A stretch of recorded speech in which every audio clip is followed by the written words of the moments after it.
with Sam Seder. The destiny of America is always safer in the hands of the people than in the conference rooms of any elite. Sam Seder. They are unanimous in their hate for me, and I welcome their hatred. We must guard against the acquisition of unwarranted influence, whether sought or unsought, by the military-industrial complex. The Majority Report with Sam Seder. Ever get the feeling you've been cheated?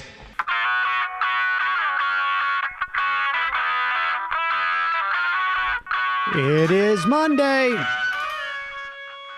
March 22nd, 2021. My name is Sam Seder. This is the five-time award-winning Majority Report. We are broadcasting live steps from the industrially ravaged Gowanus Canal in the heartland of America, downtown Brooklyn, USA. On the program today, ACLU Deputy Director for Transgender Justice Chase Strangio. On the over 37 bills introduced in just the past weeks that are anti-trans. Meanwhile, the Biden administration considers airlifting migrants to Canada, or I should say to the Canadian border, for processing, as they are still struggling with the mess Donald Trump left them. New claim of harassment against Cuomo, this time from a current aide.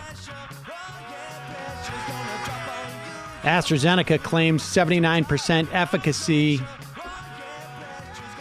in preventing symptomatic COVID, 100% in preventing serious illness or death. Prepping to seek emergency authorization in this country. Meanwhile, drug companies hoard their technology, starving poor nations of vaccine in order to reap billions in huge profits. Maybe that's redundant. IRS researchers to release a report claiming extensive tax dodging by the top 1%, twice what had been previously estimated. AOC and Elizabeth Warren introduced a bill to put $500 billion into electric public transit. The DOJ anticipates sedition charges based on evidence collected from the January 6th attack on the Capitol. Meanwhile, the outer fence is down, finally, from the Capitol in Washington, D.C. In New York City's mayoral race, Andrew Yang blames teachers' unions for the pace of school openings. Unclear if he blames COVID or lack of funding as well. Dianne Feinstein, the latest senator, show openness to filibuster reform. With that and about... Oh, we also have Republican U.S. Representative Tom Reed from here in Western New York has announced he will not run for re-election next year in the wake of sexual harassment accusation against him. He apologized for it, said he's not going to run again. All this and more on today's Majority Report, coming at you right now. Welcome, ladies and gentlemen. Thank you for joining us. It is happy Monday to you. Emma Vigeland is here with me, as always. How are you, Emma? I am doing well. Happy Monday. And I should say, like officially, happy spring. Spring happened on Saturday, as you know.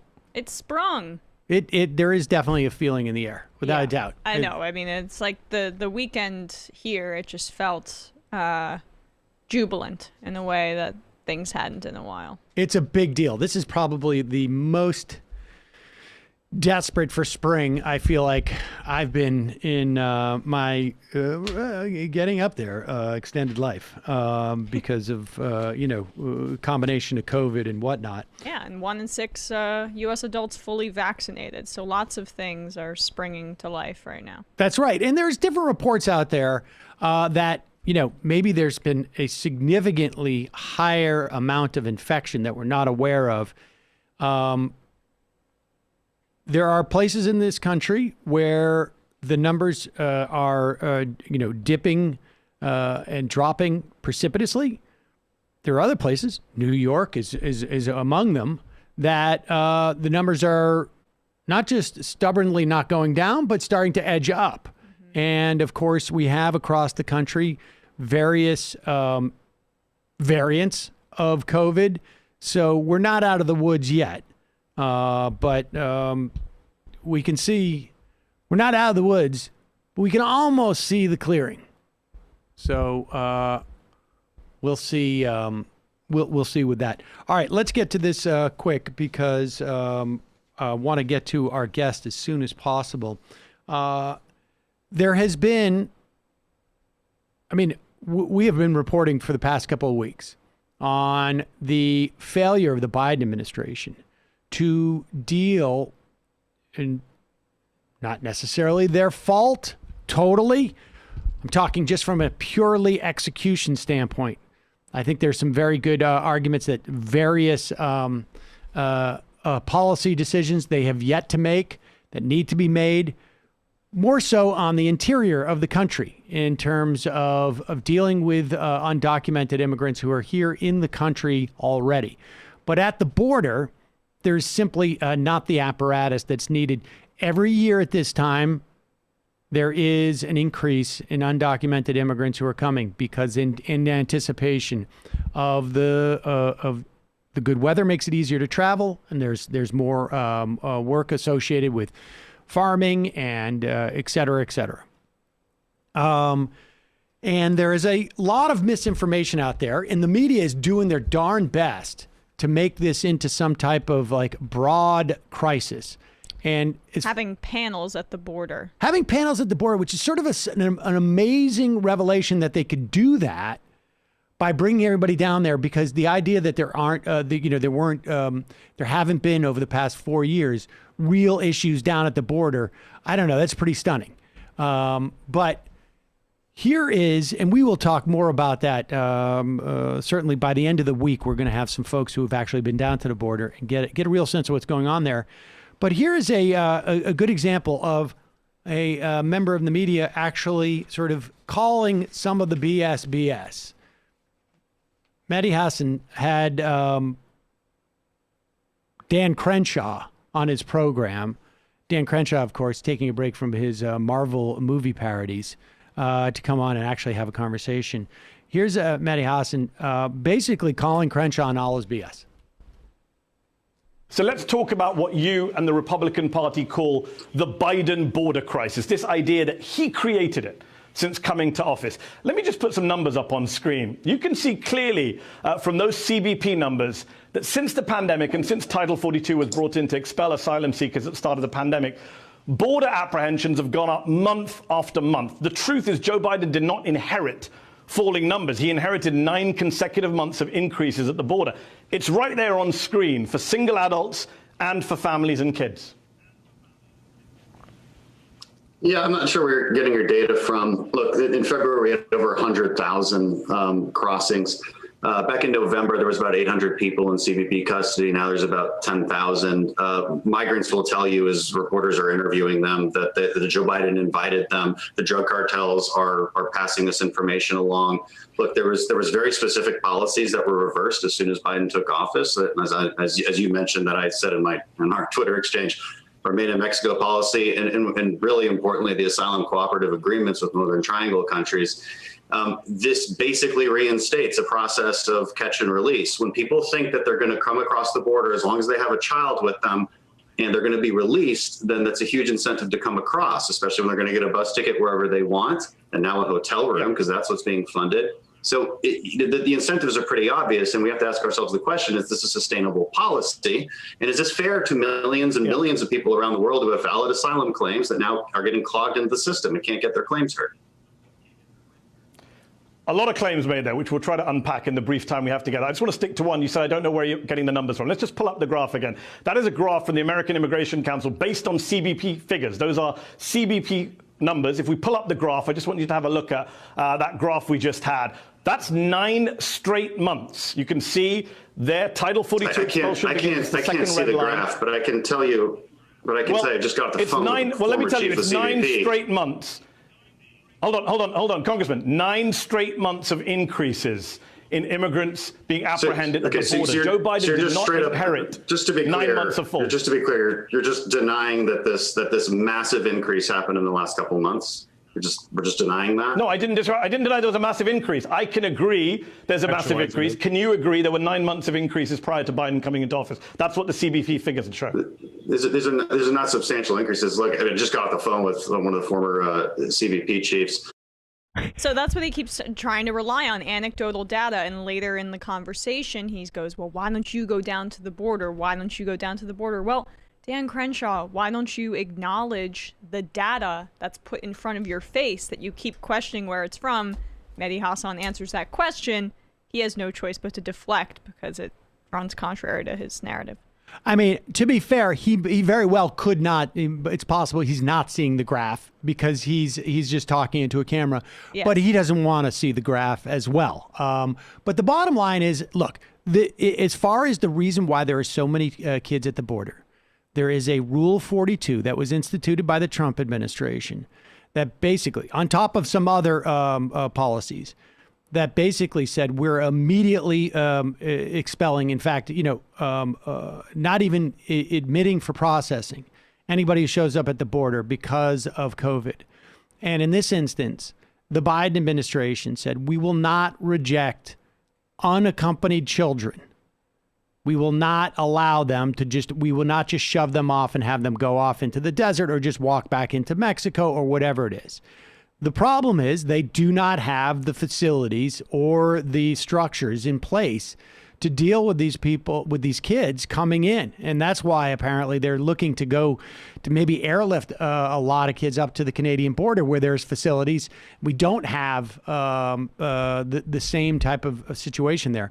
And Biden has kept Title 42 in place, which basically was it's the United Nations says they think it's illegal under international law because when people are seeking asylum, it almost automatically rejects migrants. Less than 1% were let through under Title 42 in the past, 365 days since this policy basically was in place. So, that's also categorically false. He did keep the bones of the Trump administration's policies on this front in place, and that's progressives like myself don't like that. That's the wrong thing to do.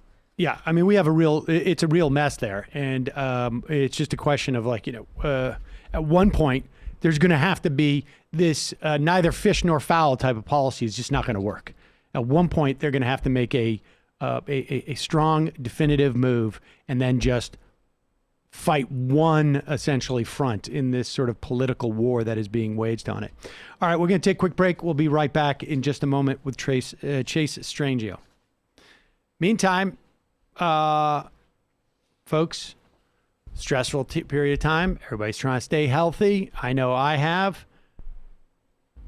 Very important to know what you're putting into your body when you take any type of vitamins or really anything for that matter. I'm trying to eat better. I'm trying to take care of myself a little bit more. And I am trying to augment what I am not getting by not eating properly. And also, frankly, because I'm old. Ritual's clean, vegan-friendly multivitamin is formulated with a high-quality nutrients in a bioavailable form that your body can actually use. You're not going to find sugars. You're not going to find GMOs, major allergens, synthetic fillers, or artificial colorants in Ritual. Ritual is now available for women, men, and teens. Ritual multivitamins are scientifically developed to help support different life stages. Ritual's delayed release capsule designs deliver a high quality nutrients, including vitamin D3, very important, particularly when you're a shut-in like myself, ingest 2 daily pills. You'll always know what nutrients you're taking and where they come from thanks to Ritual's one-of-a-kind visible supply chain. This is actually really cool. You go on their site, and they will basically tell you where they have sourced everything that you're putting into your body. Wow. Multivitamins are delivered to your door every month with free shipping, which for me is also the big thing, because I'm always good at starting with the first bottle, and then I run out and I forget to get it, and then I'm like, it's too late, forget it. I'm going to do it. So you can start, you can snooze, you can cancel your subscription at any time. Super easy. If you don't love Ritual within your first month, they refund your first order. For me, it's something that I've been able to do now for months to maintain this. I guess it's a ritual where I'm actually like consistently taking vitamins. I know, like at the very least, my doctor said I didn't have a D3. That's my consistent deficiency. Yep. Not enough. Not enough sun. Sun. Yep. Can you believe it? I'm really shocked. I'm really shocked by that. 100% can believe it. Yeah, I know it's very hard to understand and believe. But folks, get key nutrients without the BS. Ritual is offering my listeners 10% off during your first 3 months. Visit ritual.com/majority to start your ritual today. We will put that URL in our podcast and YouTube descriptions. Meanwhile, Hunt a Killer. Things are a little bit boring at home. Stuck at home, tired of watching the same old TV shows over and over again. Hunt a Killer is a murder mystery subscription game that delivers an immersive experience right to your door. Hunt a Killer brings people together by challenging them to decode ciphers. You examine clues. You solve puzzles. They send you every month. You can actually speed it up if you want. You sift through documents. They got, it's evidence and audio recordings, case files, eliminating suspects, photographs. You gotta identify murder weapons until you crack the case, you catch the killer. It's like an escape room delivered right to your door.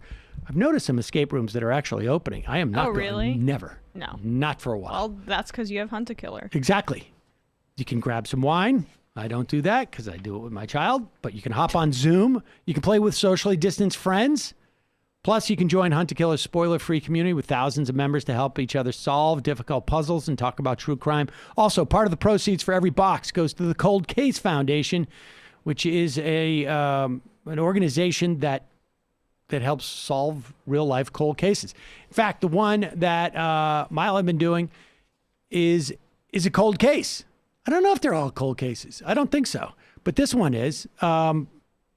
It's the theater. I can't remember it. Matt, you've done this one, right? It's the 1930s theater. And somebody finds like a info in their attic, and they're going to sell the theater. And there was a murder in the 30s, and you got to solve it because you want to save the theater, basically. Oh, that's cool. The other one that we did was contemporaneous, like modern. But I like this one because it's been period stuff. Yeah. It's a little bit of a teaching tool. I'm always trying to figure out how I can get Mila to learn something without actually having to teach her anything. But it's great. It's fun, and it's hard. It will engage you, folks. I promise you. And you set up your bulletin board. You put your red string and your push pin. You don't have to do that, but it's fun to do that. Well, I have that from all my other conspiracy theorizing. Right, of course. I have it in store. You already have one. Right. Right now, you can go to huntakiller.com/majority. Use the promo code majority for your for 20% off your first box. Again, make sure you use the code majority, and you'll get a 20% discount. Do you have what it takes to hunt a killer? And lastly, Emma's favorite ad that I do. Saving the 2021. Best for last. Okay. New rear, new you. Look, in 2021, you don't make just a commitment to wash your hands every time you go. You go the extra mile, you wash your butt. Somebody had a great they said the other day, it's like, there's a reason why we wash our hands with water if we get it into something nasty. Mm-hmm. We don't wipe it and just walk away. Right. The brand new Hello Tushy 3.0 modern bidet attachment. It's finally here. It's stylish, it's eco-friendly, it's easy to install, and it's affordable. Hello Tushy 3.0 doesn't just cleanse your butt with a precise stream of fresh water. It cleans itself. And it does so before and after it's used with the Smart Spray automatic self-cleaning nozzle. These guys have really got it down now. This is the 3.0 model. It attaches to your existing toilet. The other ones did too, and they all require no electricity, no additional plumbing, cuts toilet paper use by 80%. It's super easy, actually, to attach. Sanitation simple. The Smush Sealed offers easy cleaning. The knobs are naturally antimicrobial. Plus, every Hello Tushy bidet attachment comes with a 60-day risk-free guarantee and a 12-month warranty. You can upgrade to the new 3.0 model if you're already hooked on Hello Tushy. Believe me, stylish. Or if you're new to the revolution, joins millions of happy customers right now. Have a clean butt every time you flush. I've told this story now a million times. Kyle basically said to me during the early in the stage of the pandemic, he's like, we got a bidet. I'm like, I'm not going to invest that kind of money. Mm-hmm. But then Hello Tushy. And then I was like, I don't need to. Yeah. Much more extremely reasonable, very effective, and super easy to connect to your toilet. So if you've ever been bidet curious, now is your time to check it out, because it's one of those situations where you're like, you say to the bidet, like, where have you been my whole life? It's like one of those type of things. Like you just feel like you look at it and say to the bidet, where have you been my whole life? Every day, right? You talk to your bidet. It's been a long time in quarantine. It's been a long time for me. Go to hellotushy.com/majority. Get 10% off plus free shipping. This is a special offer for our listeners. Go to hellotushy, TUSHY.com/majority for 10% off. hellotushy.com/majority. All right, folks, all those URLs will be included in our podcast descriptions and our YouTube. Now I want to welcome to the program Chase Strangio, ACLU Deputy Director for Transgender Justice. Do we have him? Connected now. Okay, great. Chase, thank you so much for joining us. Thanks for having me. So, all right, I want to start with, this is, I was just reading from, Dave Weigel had a piece a couple of weeks ago. There have been, and he wrote this 2 weeks ago. So, 79 pieces of legislation in states to restrict transgender rights last year, many focused on student athletes. In 2021, there have been 69 bills written. I've seen different numbers all over the place, but there's a real trend. And of course, and I think already one or two have been passed into laws. What's going on? Yeah, this is the most I've ever seen in the 6 years I prioritized lobbying against anti-trans bills in state legislatures across the country. I think we're up now to 85 or 86. And what's even more staggering, I think, is we're in a national pandemic, multiple crises going on, and this somehow is a priority in state legislatures. And these bills are getting hearings. These bills are moving quickly. Some of these bills are so extreme that, for example, in Alabama, they're close to passing a bill that, first of all, was the very first pre-filed bill in Alabama. So definitely a priority that would make it a felony for trans kids to access healthcare, criminalizing not only their providers, but potentially their affirming parents and the young people themselves. So we are seeing just an escalation in numbers, in speed, in prioritization, but also in scope. And then obviously the bills targeting young people in sports as well have picked up so much steam and are seemingly the centerpiece of Republican discourse in state legislatures across the country. Yeah, the bills on sports, I'm really curious about why that's taken such an emotional hold over Republican legislatures, right? I guess it's because it has this nostalgia factor of, the football team in your town or whatever it may be. Can you expand on those bills specifically as why they've been kind of the anchor for a lot of the legislation that we've seen throughout the country?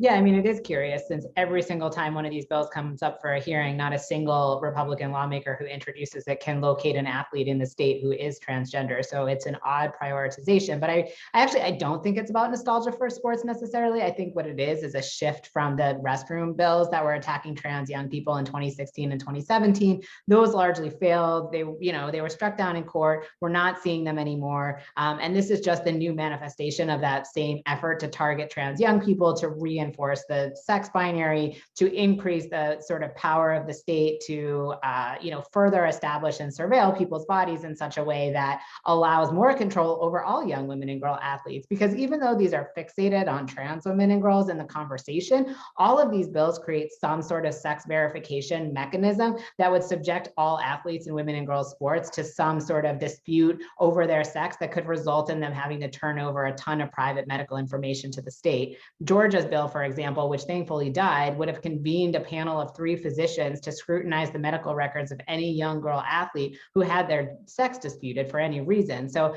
yes, I do think there's this nostalgia for sports potentially that is, used in the discourse, but really I think what we're seeing is sort of the old moral panic around sort of any deviation from the patriarchal family structure, plus a shift from the bathroom bills to the targeting of trans kids in sports.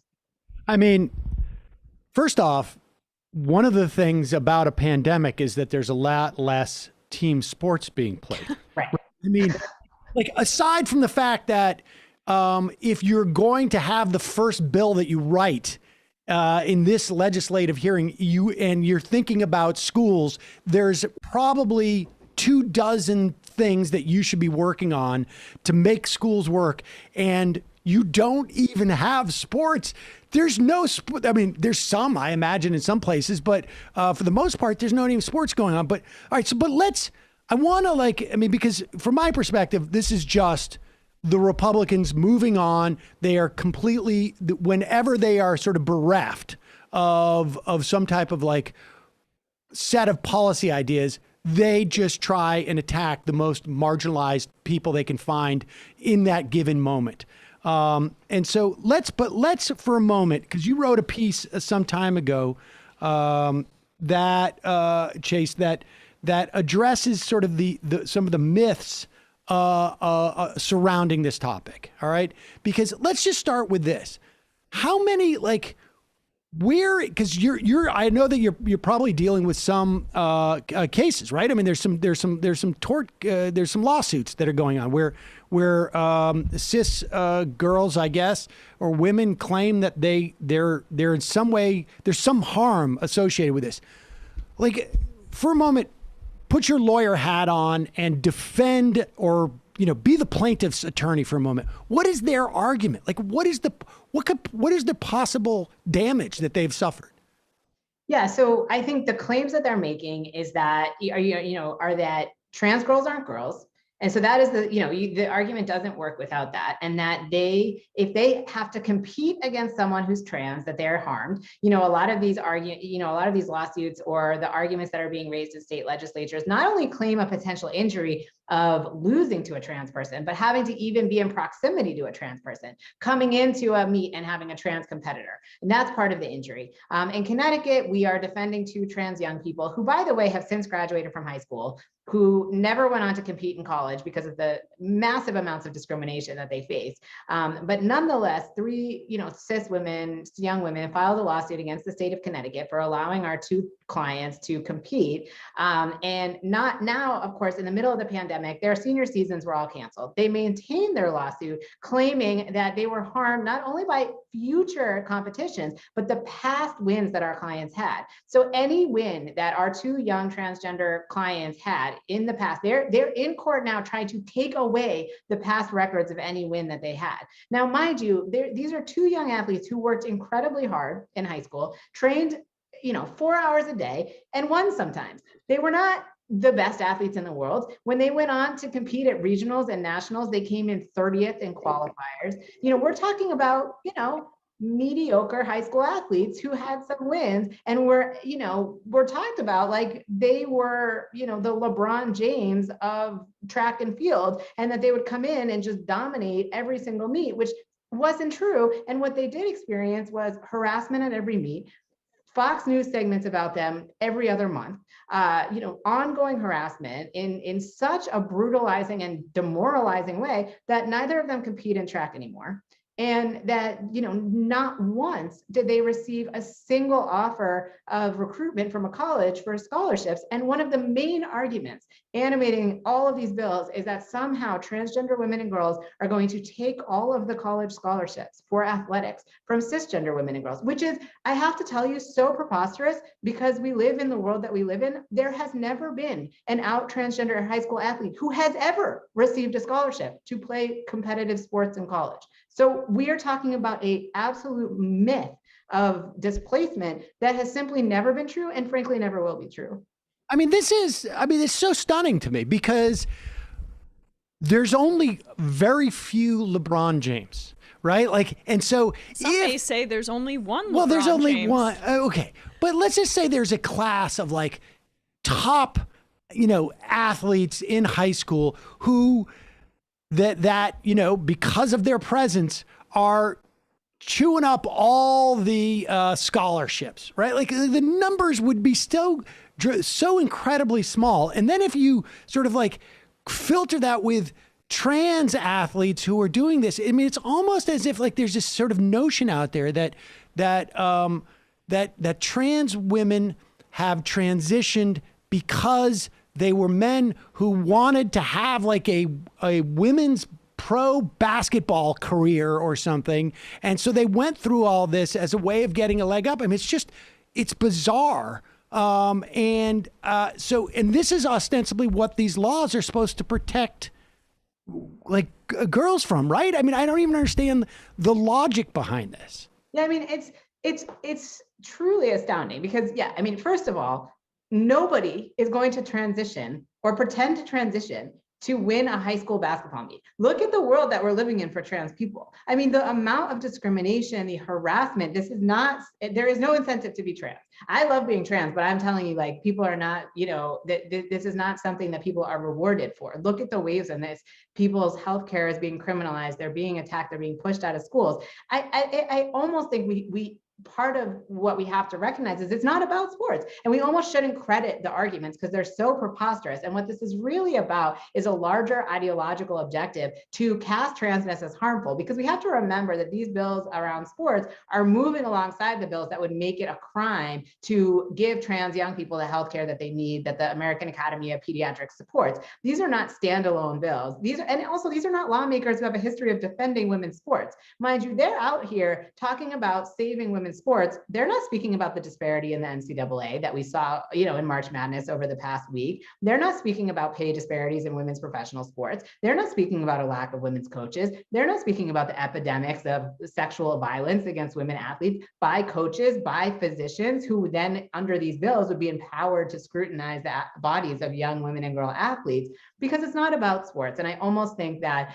we lose the fight if we fixate on the sort of way in which the debate has been framed by the people pushing these bills, because they want to claim the mantle of all of a sudden women's rights defenders. We had Josh Hawley and Ted Cruz in the Senate Judiciary Committee last week, sort of trying to tank the Equality Act, a broad-based bill of civil rights legislation, fixating on the issue of women's sports and casting themselves as the great defenders of women's rights, when, that is absurd. Not only is it absurd just on its face about women's rights, generally, but about women's sports specifically. And so I think that really what we have to do is sort of expose this movement of attacks for what it is, which is a global attack on trans people. You can trace it, at least in the sort of modern legal context, to the Phyllis Schlafly's and Anita Bryant's, who have this sort of long history of moral panic about LGBTQ people generally. And this is the latest manifestation of it. And it's not about sports. It's about finding ways to have a conversation that results in the codification of laws that discriminate against LGBTQ people and specifically against trans people. Is your sense? Let's widen the lens here a little bit, because I think so much of just when we talk about the involvement in sports echoes what was said 60 years ago, forgive my math, 70 years ago when we were talking about racial integration in sports. So much of this is reminiscent of what we were saying about gay people 15 years ago. Yeah. I mean, and we still hear, but it's sort of dropped because it doesn't have the same political salience that it had maybe 15 years ago even. So broadening out, I mean, give us a sense of like what trans folks are dealing with across society. I mean, you've touched on it a little bit. These bills come sort of like as the sort of public facing version of stripping trans people of rights to medical help. But we also have a tremendous amount, certainly last year, we had many assaults and murders of trans people. Yeah, I mean, we're dealing with an epidemic of violence against trans people, particularly against trans women, and particularly against Black trans women. And what animates that violence is the idea that trans people are fraudulent and deceptive at our core. And what these bills do is reinforce this conversation that is based on the notion that trans people are fraudulent and should be dissuaded from living, their authentic lives. And so I think that we have to look at these things as being connected. We escalate interpersonal violence the more that we legitimize through proposed legislation, through actual laws, through lawsuits brought, by individuals who are trying to strike down affirming policies. All of those things are inextricable from a conversation that tells the world that trans people are not real, that we are deceiving others by being who we are. And then that's the very thing that we see fueling the violence against people in the streets. That's the very thing that we see causing high rates of unemployment against trans people. The same thing we see causing bullying, harassment against trans students in schools. And that's why we have such high rates of homelessness in the community, such high rates of unemployment and underemployment, and rates of people, forget sports. Trans kids can barely finish high school because of discrimination and harassment. And you add COVID on top of this, we are dealing with a crisis for all students, and then particularly students who are vulnerable in schools, who may not have supportive families. And now we're adding this conversation as if the greatest threat facing the United States right now is, the two dual myths apparently of trans dominance in sports and voter fraud, because that's what we're seeing in state legislatures across the country: voter suppression laws and anti-trans laws.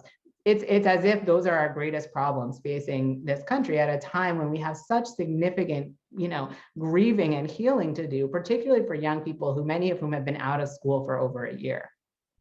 I'm sorry, I just did one comment. I just want to highlight that point because that is it's two sides of the same coin, right?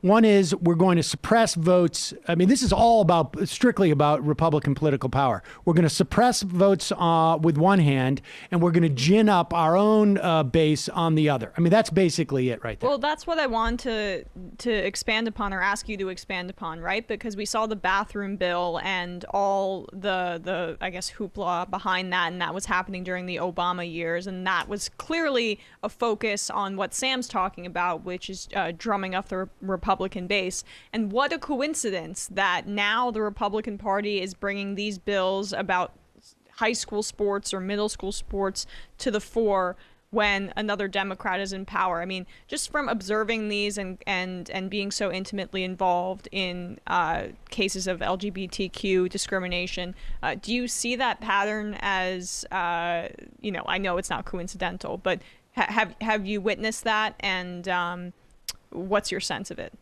Yeah, I mean, I absolutely. I mean, there's, these are disingenuous policies that have a political set of goals. I think that you can see in, the moments that we see big, huge state legislative and constitutional pushes against LGBTQ people, either after, you have the election of a Democratic president, or you have some increase in visibility and support for LGBTQ people nationally, but a desire either around midterms or the presidential elections to drive out, a far right base. or to defend against being primaried from the right when we're looking at state legislators who, you know, are running for office all the time and are always under threat of being primaried from the right. And you can sort of see this in the mid-2000s with constitutional amendments banning same-sex marriage. There was a proliferation of those around the midterm elections in 2006 at a time with, you know, increased public support for LGBT people generally and for same-sex marriage, you know, specifically. And then these, you know, all of these efforts to drive Republican voters to the polls, 2004, 2006, and then, you know, it starts to fail in 2008. And again, in 2016, you know, you have the second term Obama doing more progressive things leading up to the presidential election. And again, you see, you know, massive amounts of anti-trans bills being filed, both as a backlash to some of the things that the Obama administration is doing in its final year in office. And then, you know, an effort to drive out votes, both for the presidential election of 2016, but all of the, you know, state elections. And I think that's where a lot of this conversation is lost too, is, you know, what happens in election years during state legislative elections when you have representatives and state reps and state senators who are trying to build their base for state level elections. And then if we lose sight of those conversations, we end up in situations where we see the proliferation and movement of these bills in state legislatures that shift incredibly far to the right, where you have super majorities in both chambers, not just of Republicans, but of extremely conservative Republicans who are fixated on certain attacks on certain communities, which is, I think, what we're seeing right now, both as a backlash to the election of President Biden, but also as sort of this growing movement to shift state legislatures to the right, passing voter suppression laws, you know, passing, you know, anti-immigrant laws, passing anti-trans laws. This is you know, we saw it in North Carolina over, you know, between 2012 to 2016, and now we're seeing it all over the country. Chase, give me your sense of what the Biden administration has done. There was a couple of very early on executive orders that reversed some Trump executive orders. Give me your sense of what Biden has done and what he could do strictly as the president, as opposed to, you know, waiting for some type of legislation. Yeah, I mean, I think that it's a complicated position to be in when it comes to executive power for a number of reasons. I think as we've seen for the last 20 years, there's been sort of an expansion of executive power. And then what that has resulted in, of course, is a whole bunch of lawsuits over everything that the executive does. So I do think there is a constraint on what we are going to see, because already we've seen so many of Biden's early actions being challenged in court, nationwide injunctions sought to put everything on hold. You know, one of the first things that he did do when he came into office on day one was issue an executive order, essentially saying, I'm going to follow the law when it comes to protecting the rights of LGBTQ people. You know, he says the Supreme Court held in Bostock, the decision from June of 2020, that LGBTQ people are protected under federal law. And unlike my predecessor, I intend to enforce federal law as such. That, of course, results in a ton of backlash. And part of what we're seeing in state legislatures is a response to even just the simple affirmation by the Biden administration that they intend to follow the law. I still think that's an incredibly important statement coming out of the federal executive, and that I suspect we're going to see increased action from the Education Department, from the Justice Department, from Health and Human Services, enforcing, you know, civil rights protections for LGBTQ people in healthcare, in education, and in employment, and sort of across the spectrum of legal protections under existing federal non-discrimination statutes. So that, you know, I think is a huge step, a huge change from the prior administration, which was essentially, you know, using its civil rights authority to hurt trans people, to hurt LGBTQ people generally. So that we're starting to see. I think the difficult thing is that these state legislatures, they don't really care whether their laws are unconstitutional, whether these bills violate existing federal civil rights protections. They know that they do, and that, you know, part of what they're banking on is the ability to defend them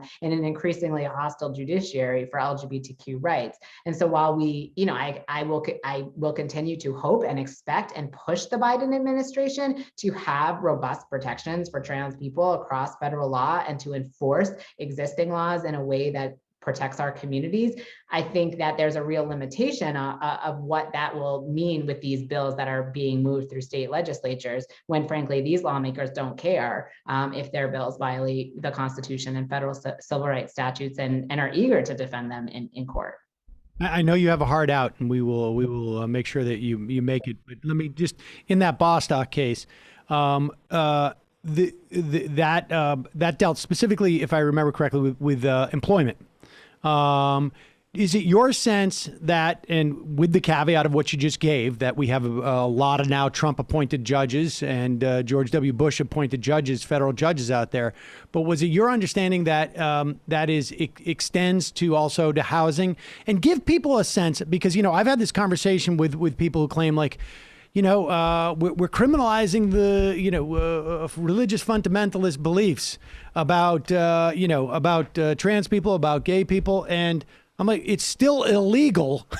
You could still get fired for being gay or trans. And so will you just make people aware of the sort of the status of the, how easy it is to fire someone, to deny them housing because they're trans? Yeah, and I can go a little past, the 10 of if you can. So we'll get this answer out if it works for you. But so the case held that Title VII of the Civil Rights Act, which prohibits sex discrimination in employment, covers LGBTQ people. So now nationally, in terms of what the law says, LGBTQ people can't be discriminated against in any employment setting that is covered by Title VII. And the reasoning of the case is that, any prohibition on sex discrimination inherently covers LGBTQ people. It's always sex discrimination, which means that the places in federal law that prohibit sex discrimination, which include education, credit, housing, and healthcare, those are all places where we as LGBTQ people have protections under federal law as a result of the Bostock decision. Now, that doesn't mean that people are going to follow the law, but as a result of the June 2015 decision, any place that prohibits sex discrimination, then LGBTQ people are covered, as well as under the Constitution. And the lower courts that have had cases applying the Bostock ruling, which wasn't in the employment context, to other contexts, have essentially held that yes, there is no difference between Title VII's prohibition and Title IX's prohibition. So these are expansive protections across federal civil rights laws. So that is true. I think where we remain incredibly vulnerable is A, people don't know that that's the status. B, people don't follow the law. And that, I think there are all sorts of ways, particularly when it comes to anti-trans discrimination, that people are trying to continue to be discriminatory. And then this sort of secondary conversation, which is we're persecuting people of faith, is A, not true. There are many protections across these civil rights statutes for people of faith. These generally applicable civil rights statutes apply and have always applied, regardless of faith, and that there are carve-outs for religious institutions and other places when they are operating as some sort of faith-based institution. That does not mean that individuals are empowered when they are operating whether they're opening businesses to the public under state law, whether they're being employed in a secular context, to then be discriminatory. Does not mean that people of faith are being persecuted. It means that the way our legal system works and has always worked is that if you have a law of general applicability that incidentally burdens someone's faith, that isn't enough to overcome the broad interest that we as a society have in rooting out discrimination. And so ultimately, I think that we have a lot of work to do to educate people about their rights and to stop all of these attacks at the state level. All right, let me ask you one more question, because I'll be really quick, because this is, I just saw this video and it just sort of blew my mind. We're going to talk about it after you leave. The idea that trans folks have now catapulted up a ladder of oppression, that there is some type of benefit now, or special sort of prominence or accord that is given to trans people in the context of the broader LGBTQ communities, let's say. Give me your sense of that perspective, of that idea.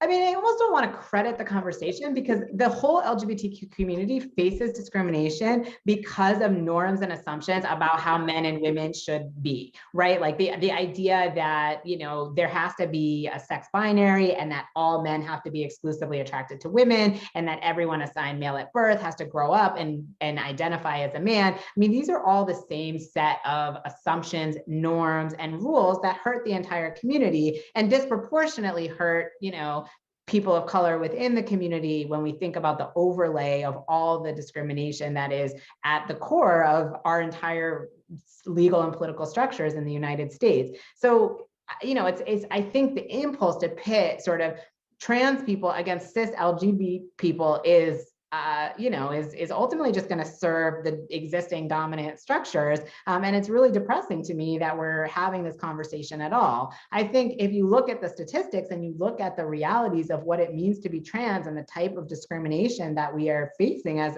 a community, it's just absurd to me that anyone would locate some degree of political power within transness. Whether, you know, and I've seen these conversations play out, and a lot of it is coming from, you know, this sort of self-victimized Substack brigade that is out here, you know, talking about how they're not allowed to criticize trans people enough, which, you know, I think that, you know, you're allowed to do whatever you want. There just may be, you know, ways in which you are held accountable for those decisions. But that the idea that there's some sort of power in transness because some people want to defend our right to exist, I think is untrue. And the fact that we're even having a debate over whether trans people do or should exist should show you how little political power that we actually have and how depressing this all is. Couldn't agree with you more. Chase Strangio, ACLU Deputy Director for Transgender Justice. Thank you so much for your time today. Really appreciate it. Yeah, thanks for having me. Have a good evening, afternoon. We replay. It all blends together. The show replays. Yeah. All right, we're going to take a quick break and then we'll come back. We're going to play one of those videos I just find it sort of stunning, and it is. Well, we will play that video. We got a couple other clips left in us. We'll take a quick break. We'll be right back with more.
So, we set up this clip, and I just happened to see the clip this morning. And so it obviously resonated with me because I knew that we were having Chase on this afternoon. And it has been completely, maybe, I was just wondering, maybe I'm missing things. That maybe in some way it is like, it's, that trans folk are having like something turned at one point where trans people were enjoying all of these sort of special privileges. I mean, when you just even when I'm saying that as a way that I'm being a little bit over the top here. They're like the Capitol people in the Hunger Games. They have everything, and the rest of us, we've got nothing. But it's so online. It's brain broken by online like one-upsmanship. All like having a hard time hearing you. Yeah, you're breaking up a little bit, Matt. But just when I'm saying special privileges, like I just think in my mind of all the times I've heard the right complain about certain segments of the population who are marginal, who are subject to physical, verbal hate, who have a diminished set of rights that they can exercise. They have diminished access to a wide range of things. Every time I hear that, it immediately makes me think of that. To hear someone who ostensibly perceives themselves on the right or against the status quo, on the left or against the status quo, it's a real shame. But let's play this clip. Do we have that clip? Here it is. Clear. This is Glenn Greenwald, and who is his guest? Louise. Katie Herzog. So Katie Herzog is a feminist who, from my understanding, is openly anti-trans, and Glenn has cited her before, and now they're speaking together on his. Yeah, and I should say, like, we should temper that. Like, I think it's like, I think the idea here is that there is an ideological and intellectual veneer that is laid over anti-trans position, and as far as I understand it. And a feminist position, I want to say. There are, in various ideologies, there are some elements of feminism. I think they're not necessarily in the center of feminism, that perceive trans women as in some way not diminishing the experience of being a woman, which is some of the argument. It's ridiculous, as if trans people don't have a million more discriminatory elements to face, because they are not, didn't experience all of the sexual discrimination, or I don't even know. This is where the term TERF comes from. This was much of the argument that author J.K. Rowling was making, and that's where a lot of this publicly was discussed. It's all right, let's listen to this clip. Declare yourself non-binary or trans, you kind of catapult up the ladder of oppression in a way that absolutely confers very concrete benefits, and anyone who denies that is being dishonest. Absolutely. I just want to be dishonest here for a moment. What? Like, how does... What concrete benefits? Name them. Besides being able to, like, maybe you think dunk on you online. Because that's not society. That's Twitter. Glenn. Yeah, Does he know the difference anymore? It is. Let's just put aside just like the individual and just sort of like this perspective that somehow if you declare yourself to be non-binary or trans, that you get concrete advantages. Now, I guess the most generous way of looking at this would be that he means within the context of other people who are who are in some way marginalized by the rest of society. But if that idea is out there, you really need to be clear on what it is, because the idea that, I can't even imagine what that is. Again, it reeks of what I heard 10 to 15 years ago of gay people are looking for special rights, that at different times, black people are looking for special rights that are going to allow them something that other people don't have. And I am at a complete loss to even imagine what those concrete benefits are. Maybe he'll explain. Maybe you get... I doubt it. Maybe you get, I don't know, maybe, I don't know, like, maybe there are essay contests out there that maybe you can enter if you've gone like through. We're in an aesthetic critique of liberal online culture, and like but there's not a discussion about policy. But wait a sec. But that may be motivating that particular speaker. But the story of trans people getting special rights is a fundamentally reactionary right-wing position. Like that talking point, he's putting it in the context of, relative to other oppressed or marginalized people. But in general, right? This is what we've heard from the right time and time again, that whenever you afford individuals the same rights as is afforded everyone else, you can get married, you can get housing. You could be denied housing and be trans because maybe, I don't know, you have a dog and we don't allow dogs here. Or you like to have loud parties and, grandma lives upstairs and she wants to quiet, whatever it is. But the idea that you get special benefits for being trans in this society is just bizarre. And it is bizarre out of the mouths of right-wingers. It is bizarre out of the mouths of anti-establishment, writers, civil libertarians, whatever it is. And so it is a strange era that we're living in, without a doubt. But there it is. Do we want him to finish? Yeah. Okay. Let's let it finish. Maybe we're not seeing the right. Absolutely.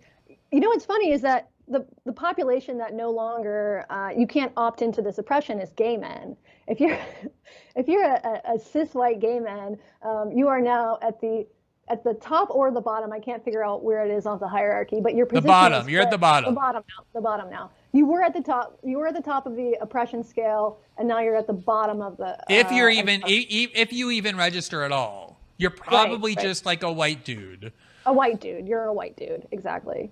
So I find that really interesting. You had your moment in the sun, but it was very short. Lesbians, I think we had around 2002 when the first season of The L Word came out. That was our high point, and then it's just been downhill. Yeah, when Ellen came out, that was a good second. Pause it 1 second. Certainly there is still a tremendous amount of homophobia in this country, obviously,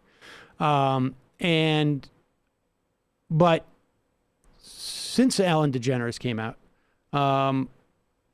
we have things like marriage equality. There is certainly no doubt that the rights of gay people have increased over the past 20 years. But they don't. And the salience as a cultural issue is the Republicans are no longer trying, and there's still some, to be fair, there's still some, but the Republicans are no longer trying to capitalize on homophobia for electoral advantage in the way that they have moved on. And we know, and you can look at it in terms of what has happened with anti-Asian violence. We know when this happens, when this gets unleashed into the ether, the idea that, oh my God, high school sports are going to be, they're about to dissolve high school sports. It starts to have real implications for kids in schools and for adults. They're trying to burn the bridge behind them after there's been progress for gay people because they want to make an aesthetic argument about not being able to be on the higher rung of the oppression ladder in intellectual-ish online arguments with people. And what that allows is for people that are watching them who already might be transphobic in their own right to have another excuse and another narrative, another arrow in their quiver in order to continue to deny trans people rights. I mean, it is so reprehensible as people who have experienced that kind of discrimination to then turn around and sneer at trans people for being higher on the oppression ladder.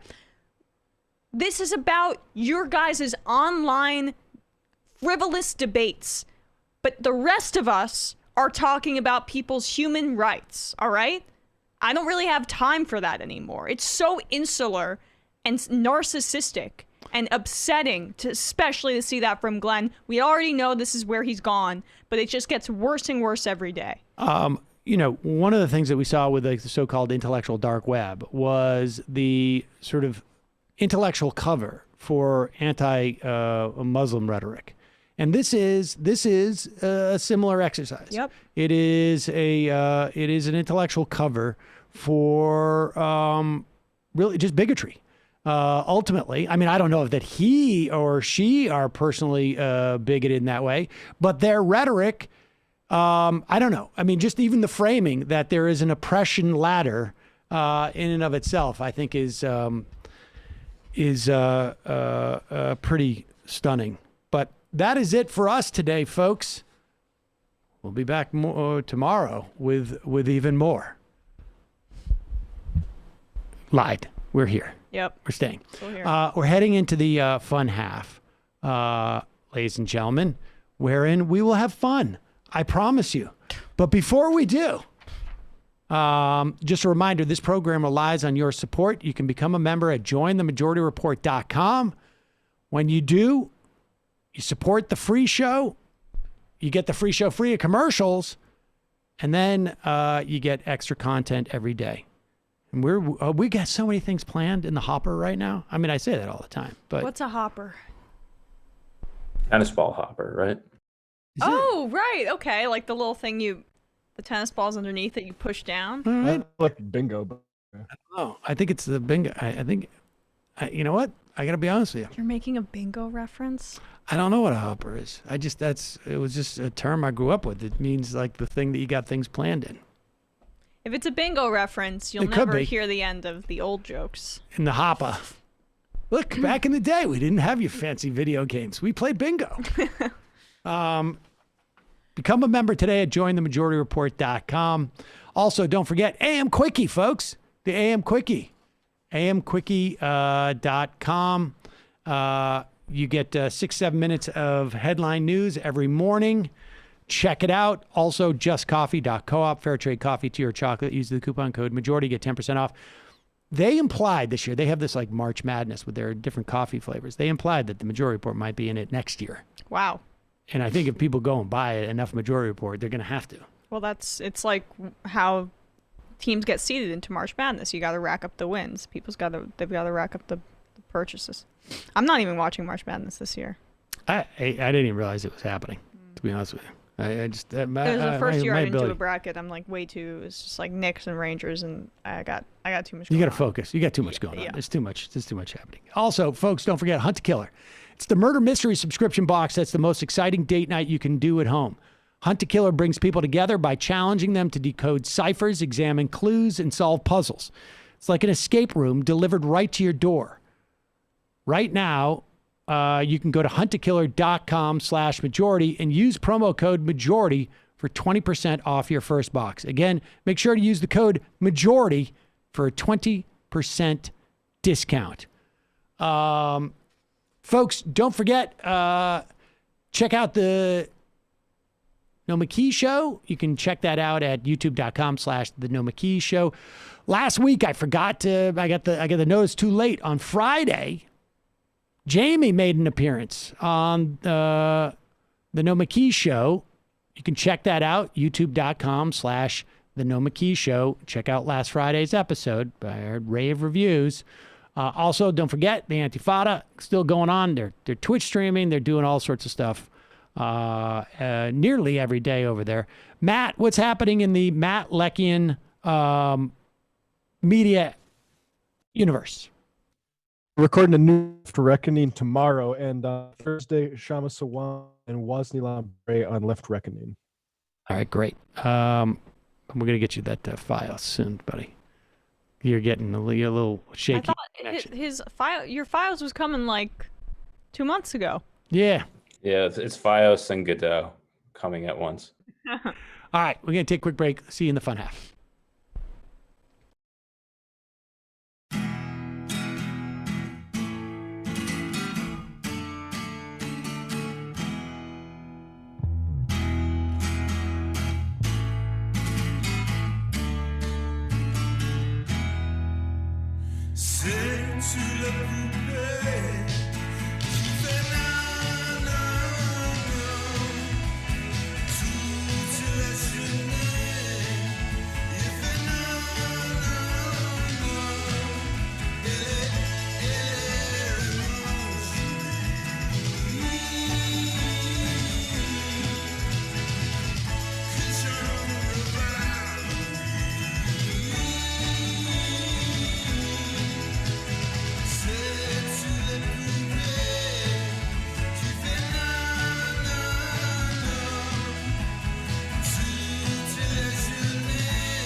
Still muted, Sam.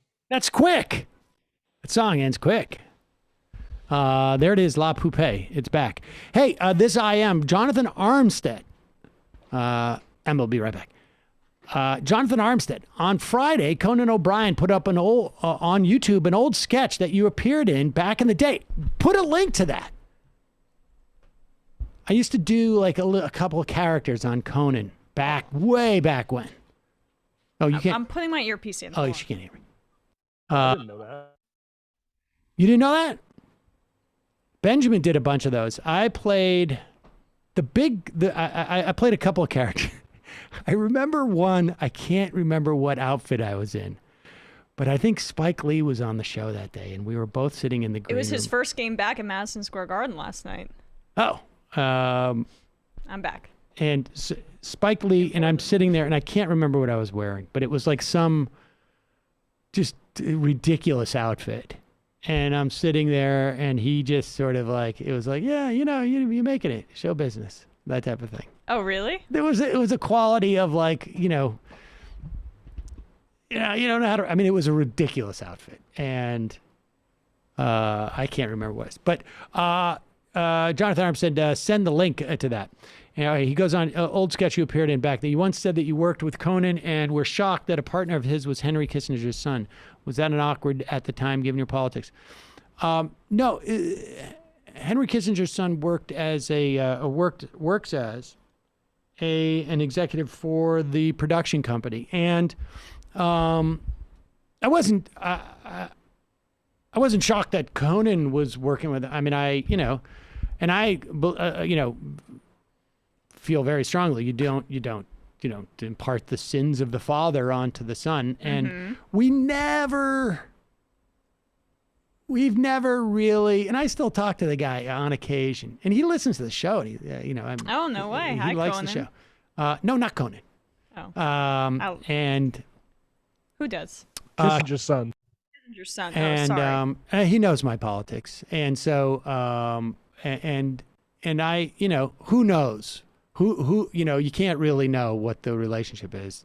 But I think his politics are probably not. Oh, well, that the was same like as the his father. stupidest stuff, right? Like, you can have completely different politics from your parents. You can rebel against your parents. You can, like Tulsi fans, when I was criticizing her, like dug up my parents, like political affiliations and like my mom's, fundraise for Gillibrand. And like, that got me. That's why I went after Tulsi Gabbard. Of course. Well, everybody knows there's a huge, Gillibrand is trying to get Gabbard out of the Tulsi, way. right? Yeah. That, whatever you just sent me was like impossible. You sent me the link. I really want to see it. Wait, here it is. Hold on. That face I'll look that at is it. usually covered by her phone. Lost ring. I don't even remember any of that. I don't remember any of that. Oh, wait. Is that Benjamin? Yeah, it's Benjamin. This issue. Oh, yeah, there it is. That is actually the thing. So I'm dressed as a bear, I think. Wait, is that me? No. Hello, I am your bear. No, that's not me. That's Benjamin there. I don't know. I'll look at it later. Sorry, folks. All right. Let's go. We're going to take phone calls today, too. Sam, you're in this. I am? What is it? Did you find it? Brendan's. Better to be horny than dead. Well, congratulations, Bear. You just made the devil look good, all right? Would you just please say one thing about the ring? What's a ring? Sorry I'm late, fellas. I was on the can. Hey, who are you? Hey, come on! Hey, somebody help! Oh my! Somebody do something! Oh my God! That bear is no! Oh God! Oh my God! The humanity, please! Ladies and gentlemen, this is the worst thing that's ever happened on my shoulders during a show. We're gonna take a break. We'll be right back with Frederic. I'm so. Oh, there you go. You were the angel. How beautiful. Yeah, I totally forgot about that. I've always thought of you as a cherub. Yeah, well, I mean, that's smoking. I guess I was smoking a cigar back then. It was, yeah, that was back when I was a member of the Mug Club. I was probably a prop, but I have a feeling that's what I was wearing, the angel outfit and I bet you that Spike Lee was on that show. It's also possible I was doing other really embarrassing guests, stuff like that as well in the past. I mean, getting out by the masturbating bear is there. Yeah, that was pretty good. And I used to do a thing where I was a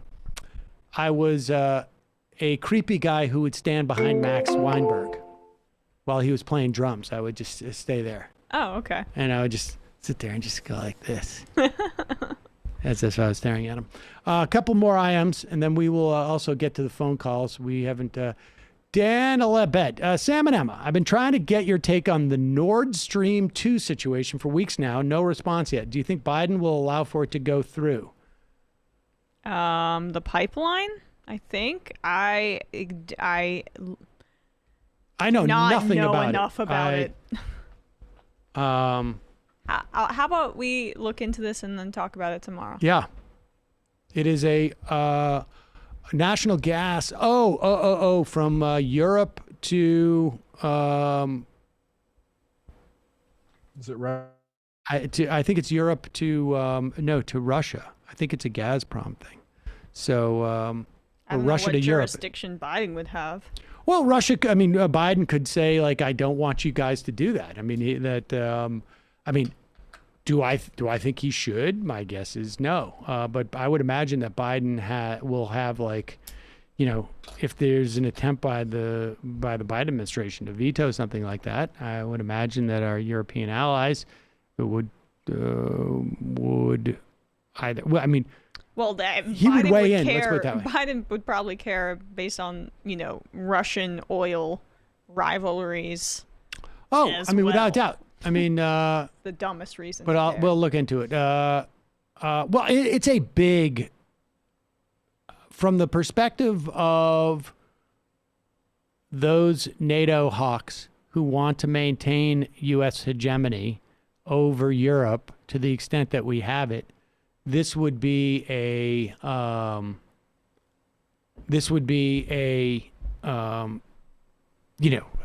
a threat to their hegemony there, and it would give presumably Russia greater sway over Europe. But we're talking out of our ass a little bit here. We don't. Well, really that dynamic. I mean, in general, the idea of a pipeline to Europe. I mean, this has been something that's been ongoing, and it's been a concern in the United States for a long time. I'm not justifying it. I'm just saying. I'm just laying out what that. I don't know the specifics of. No, I'm sorry. I should say you're talking out of your ass. No. Yes, I mean to a certain extent. I don't know about Nord Stream, but I do know that the issue of natural gas going to Europe from Russia has been, obviously, and it's also like we've had an explosion of, no pun intended, of natural gas drilling in this country over the past decade, I would say, or more. And for a long time, I mean, that changed things in North Dakota for a while, didn't it, Matt? Oh, yeah, massively. Hugo Vogue. Bill Maher is really pushing hard the "you're turning me into Tucker Carlson" narrative. What's next? I haven't paid attention to Bill Maher in a long time. Got married to Mothra. Got my Pfizer jab. Smoke 'em if you got 'em, Sammy.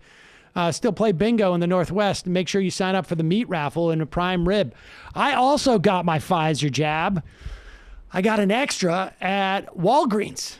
Well, or Dwayne Reed. I think they're combined. So I think I'm en route. Today they lowered the eligibility in New York, or tomorrow for 50 over. Is that right? Yeah. Oh, so I got in a couple of days early, but I've been trying for weeks to do the show up at a place at the end of the day type of thing, and I got on a list at Walgreens and bingo. Bingo, there it is again.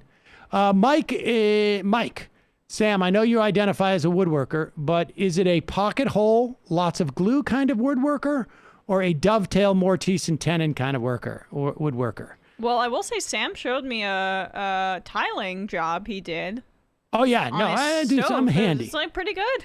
I am a pocket hole, not lots of glue, but glue. But I'm not a dovetail, Mortise and Tenon kind of work. I would love to be.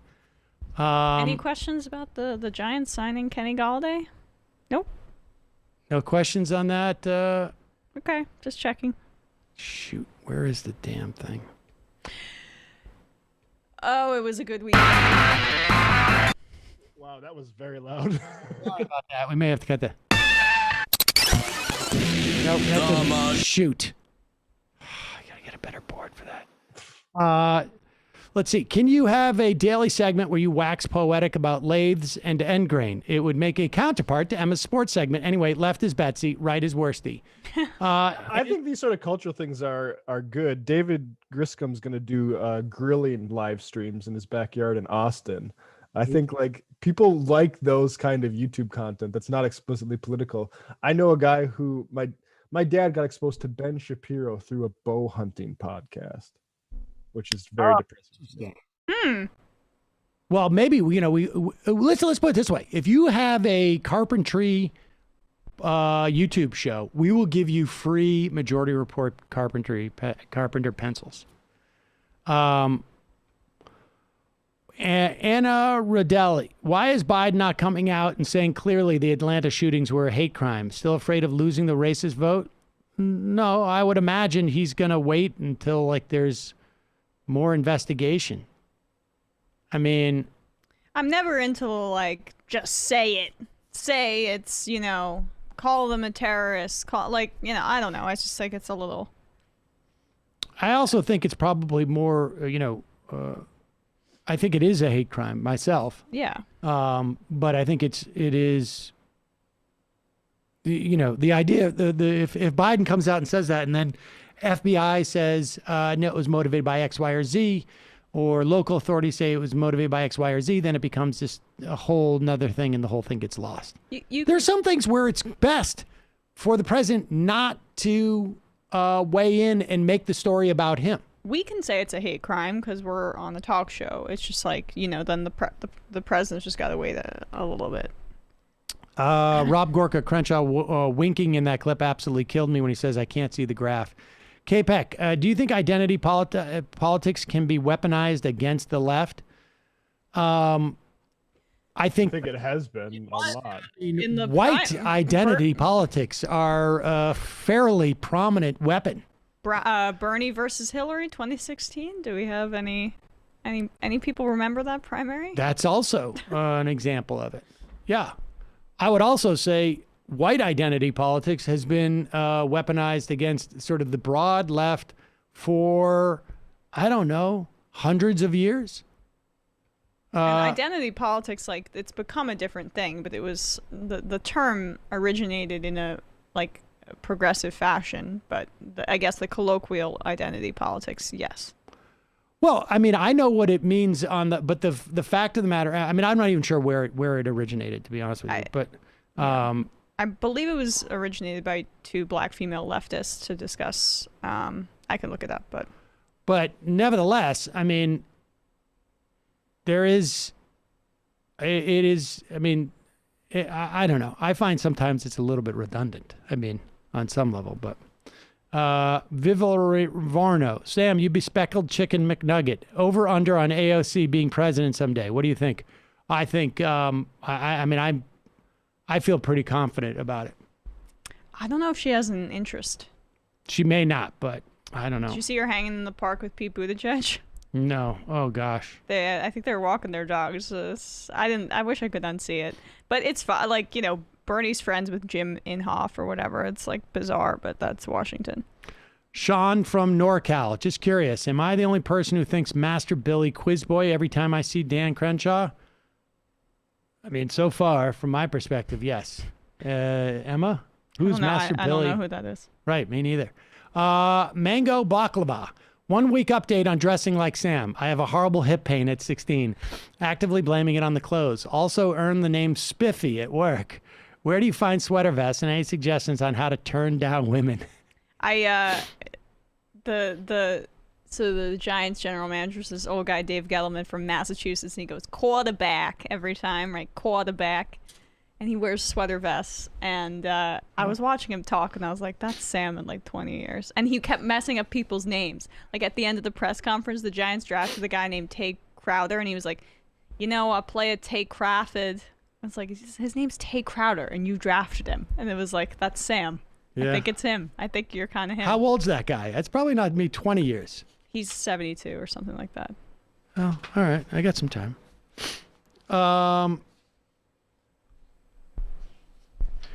We talk about these bills in the states that are passing.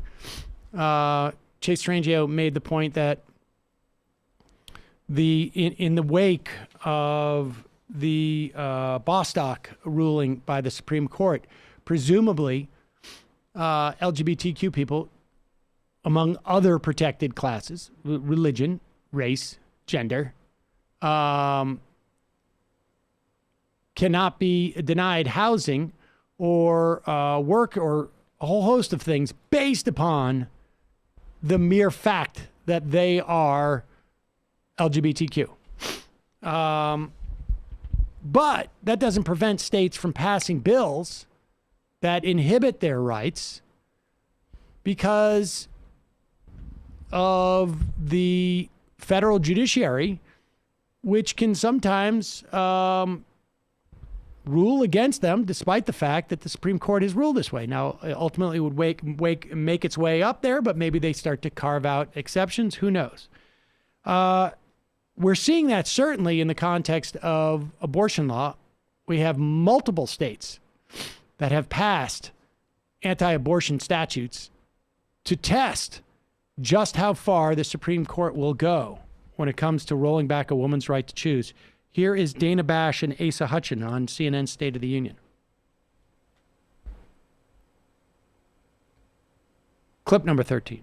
This month, you signed a near total abortion ban into law in your state. Under the law, abortions are only permitted when necessary to save the life of a mother. There are no exceptions in cases of rape or incest. And even when you signed it, you said you had reservations about the law, saying that it violates Supreme Court precedent. So to be clear, did you sign this bill because you hope that it'll be a vehicle for the Supreme Court to look at overturning Roe v. Wade? Yes, that was the whole design of the law. It is not constitutional under Supreme Court cases right now. And I did prefer a rape and incest exception. I didn't get a vote on that. And so I signed it because it is a direct challenge to Roe versus Wade. That was the intent of it. I think there's a very narrow chance that the Supreme Court will accept that case, but we'll see. And again, I would prefer, it's been my historic position that the three exceptions would be rape, incest, and the life of the mother. But this is a direct challenge to Roe versus Wade, and that's the intent of the legislation. Governor Asa Hutchinson, thank you so much for joining me this morning. You know, I don't understand why they have any type of exceptions. I mean, if the idea is that it is, this is abortion in their minds is murder.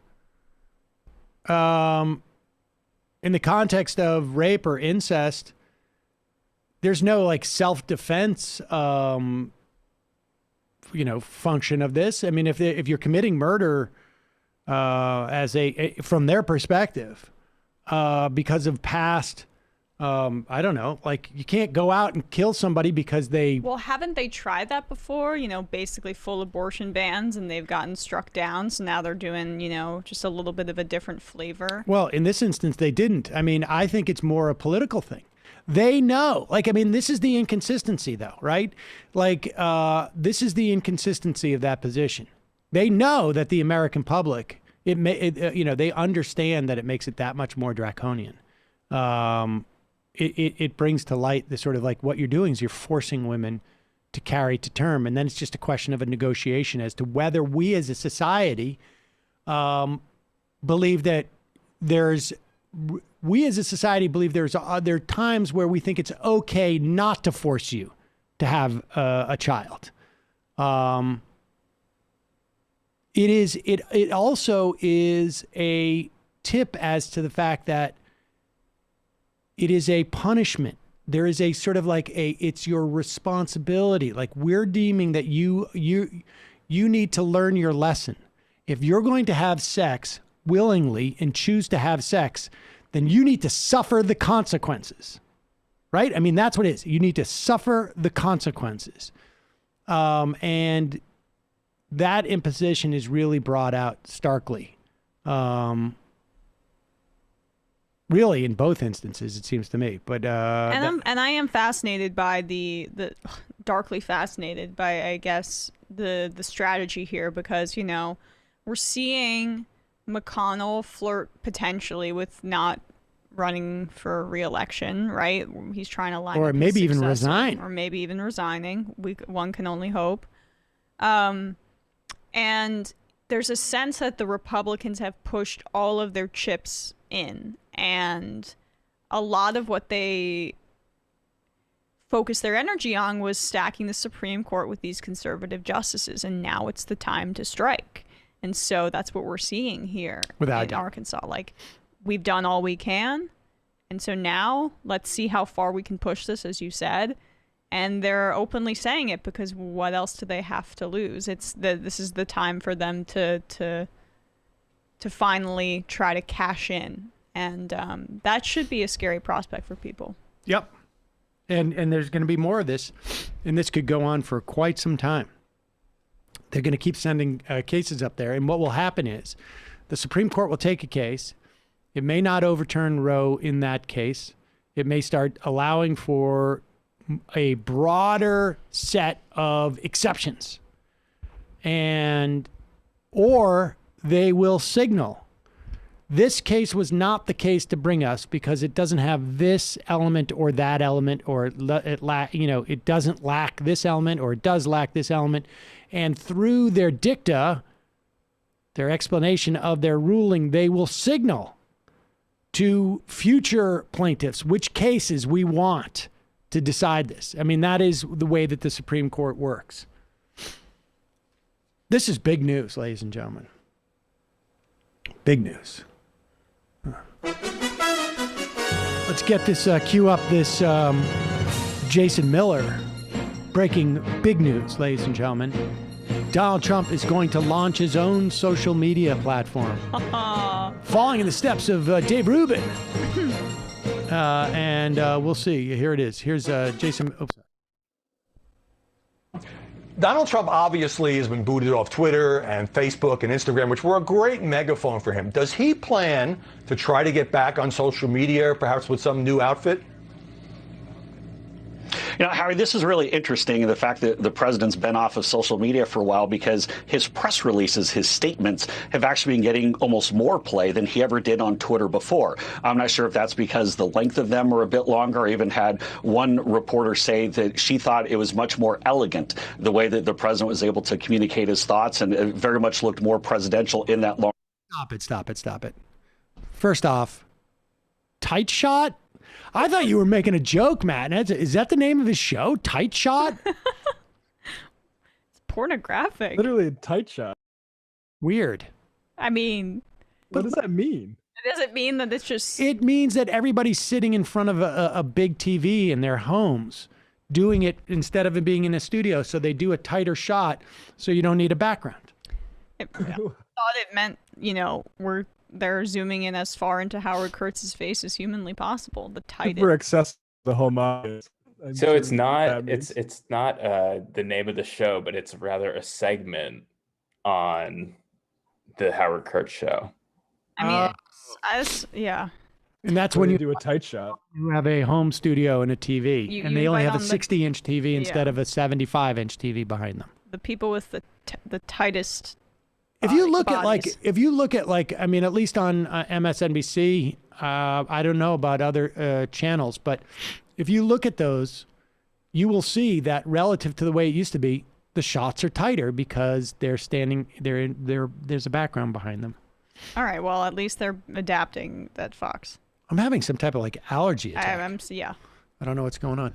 All right, so here is, let's continue with this. This is Jason Miller basically saying, you know what? It's actually better for the president now that he's not on Twitter because his press release is much more elegant. Fascinating. Reform. But I do think that we're going to see President Trump returning to social media in probably about 2 or 3 months here with his own platform. And this is something that I think will be the hottest ticket in social media. It's going to completely redefine the game, and everybody is going to be waiting and watching to see what exactly President Trump does, but it will be his own platform. So just to follow up, will this be a platform that the president, the former president, will create himself? Will be working with another company? And obviously, he'll be starting from scratch. He won't start out with 88 million Twitter followers. Well, I can't go much further than what I was able to just share, but I can say that it will be big once he starts. There have been a lot of high-powered meetings he's been having at Mar-a-Lago with some teams of folks who've been coming in. And I got to tell you, it's not just one company that's approached the president. There have been numerous companies, but I think the president does know what direction that he wants to head here. And this new platform is going to be big, and everyone wants him. He's going to bring millions and millions, tens of millions of people to this new platform. Well, I don't doubt that actually there will be a lot of people that join. I would imagine it's going to be even more reckless and exploitative of its users' personal data than what was, not Gab. What was the one that just right? Parler. Parler. I mean, that was like the outfit by the Mercers, right? It's just none of these people can be trusted. They will sell all of your personal data immediately, and I'm sure the privacy protections will be shoddy and pasted together with glue and twine and tape, and it'll be all gold, though. Bold, gold lettering tweeting. The amazing thing about this is that a lot of his power was his ability to reach people who are not his followers. Like, I'm not going to join. I mean, I might join because that's my job, but it's not going to be as interesting because it was him being in the midst of normal people that made it interesting. Now it's just going to be his sycophants. But it'll be interesting to hear. I mean, by the way, his press releases were just what his tweets were like. Like the whole, you got your beautiful shot. It's just going to be the same thing. Yeah. But it is also, in addition to it being basically just a way for him to milk his followers, it's going to be a real problem for the Republicans. Because he's going to be sitting there, he's going after Raffensperger apparently, and he's going to have a vehicle in which to basically just attack, because all the Republicans are going to have to be on there, and you can't be a Republican lawmaker and not be on there, and yeah, well, this is exactly what they didn't want to happen. They wanted him to go quietly into that good night, and they don't. Obviously they know him well, but it was obvious he wasn't going to do that. I just wonder what it's going to be called. Do you have any ideas? Oh, they're not even close to it. This whole thing, like, we've had a bunch of high-powered people. I know. I just You're the wonder. former president. What do you mean you've had high-powered people come to Mar-a-Lago? Trump talk? I don't know what they're going to call it. Trump talk could be it. Trumper. Twumper. I mean, he's just too narcissistic for it not to be. Of course, his it has name to be his name. Yeah. Of course. Fig leaf. New package of sanctions against China has been announced. The U.S. is labeling what's happening there a genocide. I'd like to hear Emma's opinion on this bipartisan development. Seems to me like the beginnings of a new Cold War.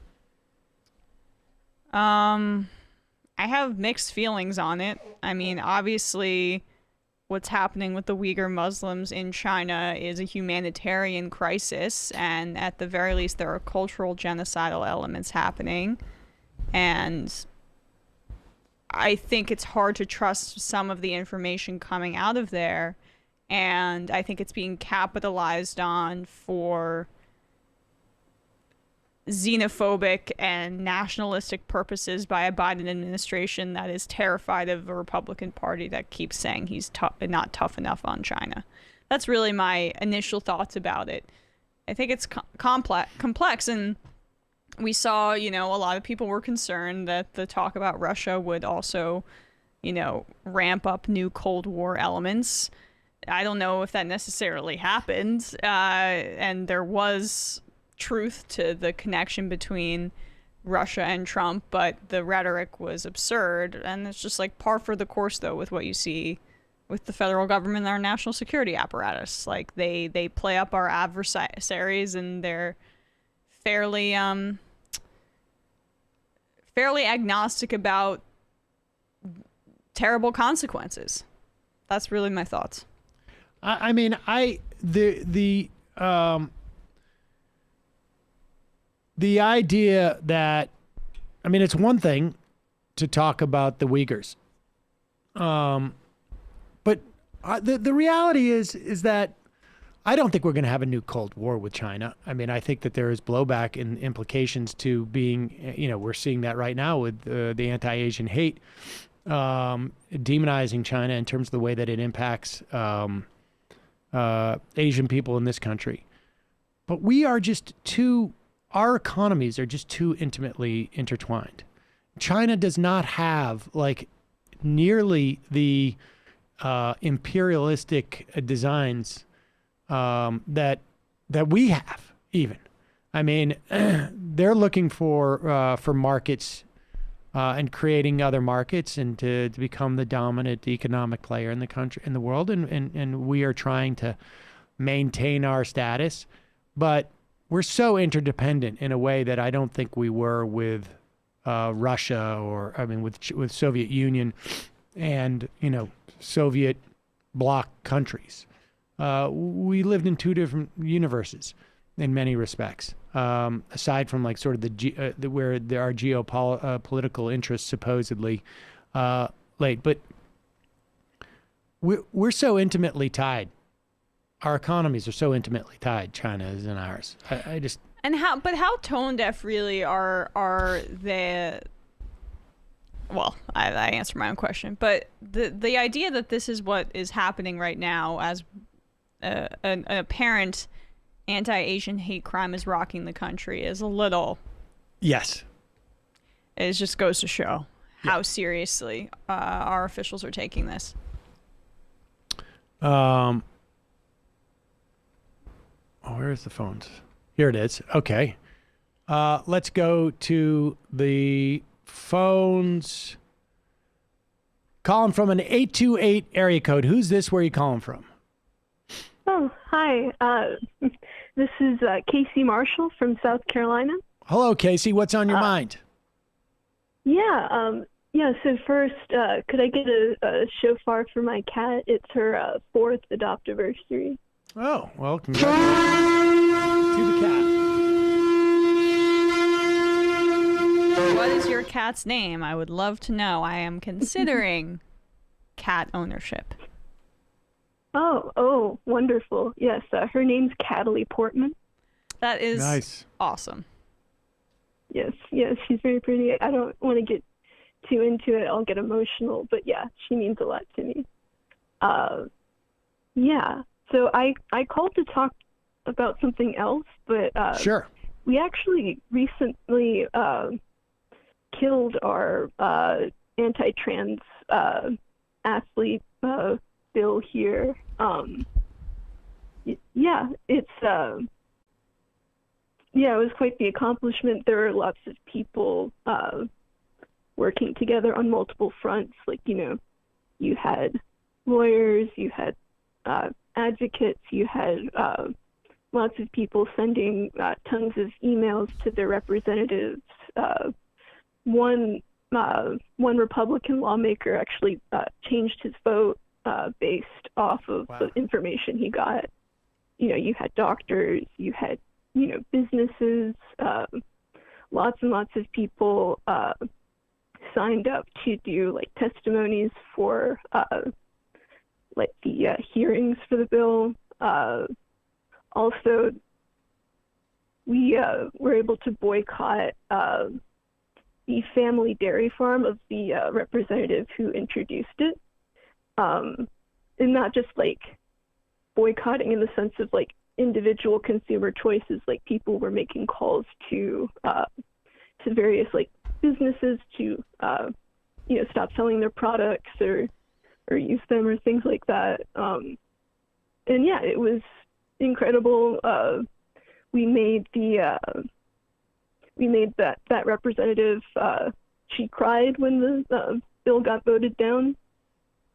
Oh, that's so yeah. That's actually a heartwarming story of a anti-trans bigot crying when their ability to discriminate against trans people gets shot down. What is interesting to me? Crying over spilled milk. Yeah. What is interesting to me is, and we're seeing this in Georgia too, to a certain extent, that and I've never been a big fan necessarily of like trying to leverage your consumer power versus a citizen or your labor. But in these states where the lawmakers seem even that much more sensitive to big employers, and big employers are very sensitive to like being seen as being, discriminatory in a way that wasn't in the past. I mean, that's really the power of social media, right? It's like that story of how discriminatory a certain company is being. Twitter and Facebook really have the ability to change, to change the perception of like what the corporation thinks they can get away with, and then they feel obligated to. It may be performative, and it's obviously not necessarily for any reason other than because they want to maximize their profit. But it ends up having some benefit. It's just like another tool to use in, trying to fend off right-wing, in this instance, bigotry. But appreciate the call, Casey. Did you get anything else?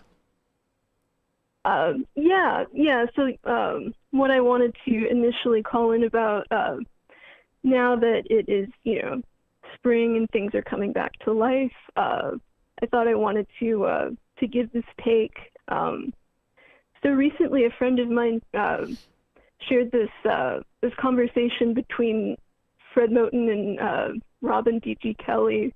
Not entirely relevant, but at one point there was this part where they were talking about renewing our habits of assembly, and that's been kind of like stuck in my head ever since.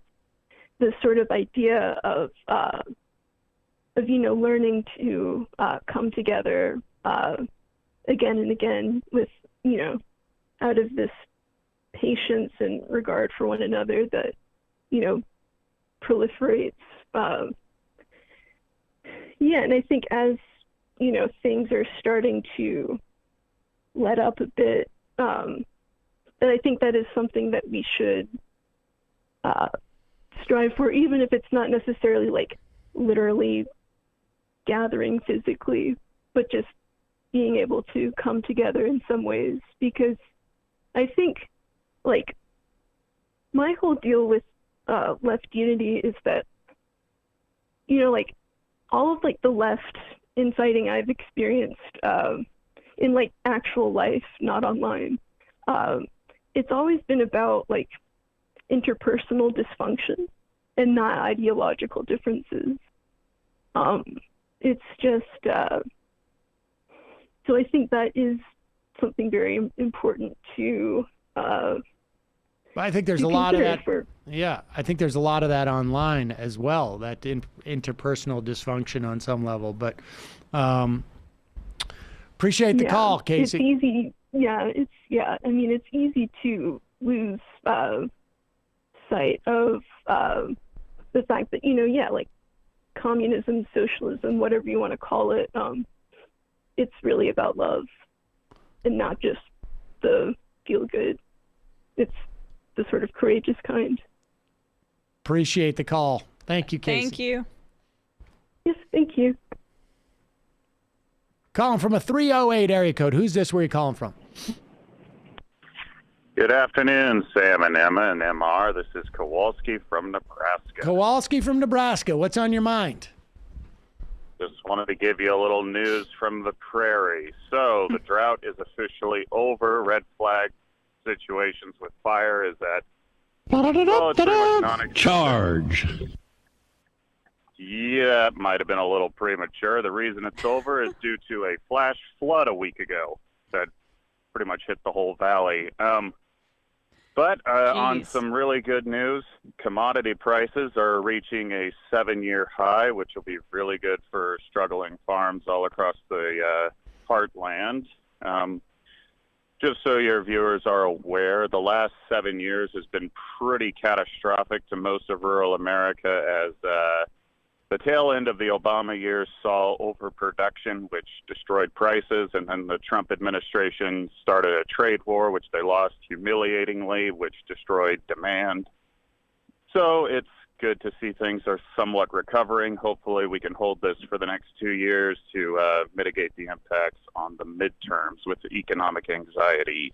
So that would be good. And then I just wanted to give you guys a little bit of an understanding about how commodity prices impact food. So basically, for every dollar you spend at the store on groceries, 20 cents goes to the farmer. So if commodity prices were to theoretically double, the most you would see on your personal spending habits would be an increase of about 12.5%. So if you start seeing massive price hikes, it's just because middlemen are deciding to scam you. So keep that in mind moving forward. And we're getting more rain. All right, so just to be clear, term, let's I just want to do this out because I think people really need to understand this. Sometimes the math is a little too abstract. You get a let's call it, I don't know, a can of corn, and it probably costs closer to $2.59, but let's just assume it's $1. Make it easy. The farmer who grows that corn gets 20 cents. Correct. If that corn itself, he gets 20 cents for every can of corn that he produces or she produces. Now they're getting 40. They're getting double that, right? If they double the amount of their corn, that's $1. It's $1. It should be 40 cents they're getting. Everything else, there's no reason for everything else to get more expensive. Yeah, the total cost of that can of corn would now be $1.20 for an increase of about 12.5%.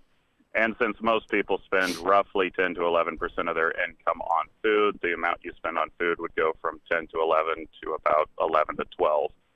So as far as an impact on consumers, it really wouldn't be that much. I mean, it would make a huge difference to the farmers, but middlemen usually have fixed costs. Grocery stores aren't going to change much.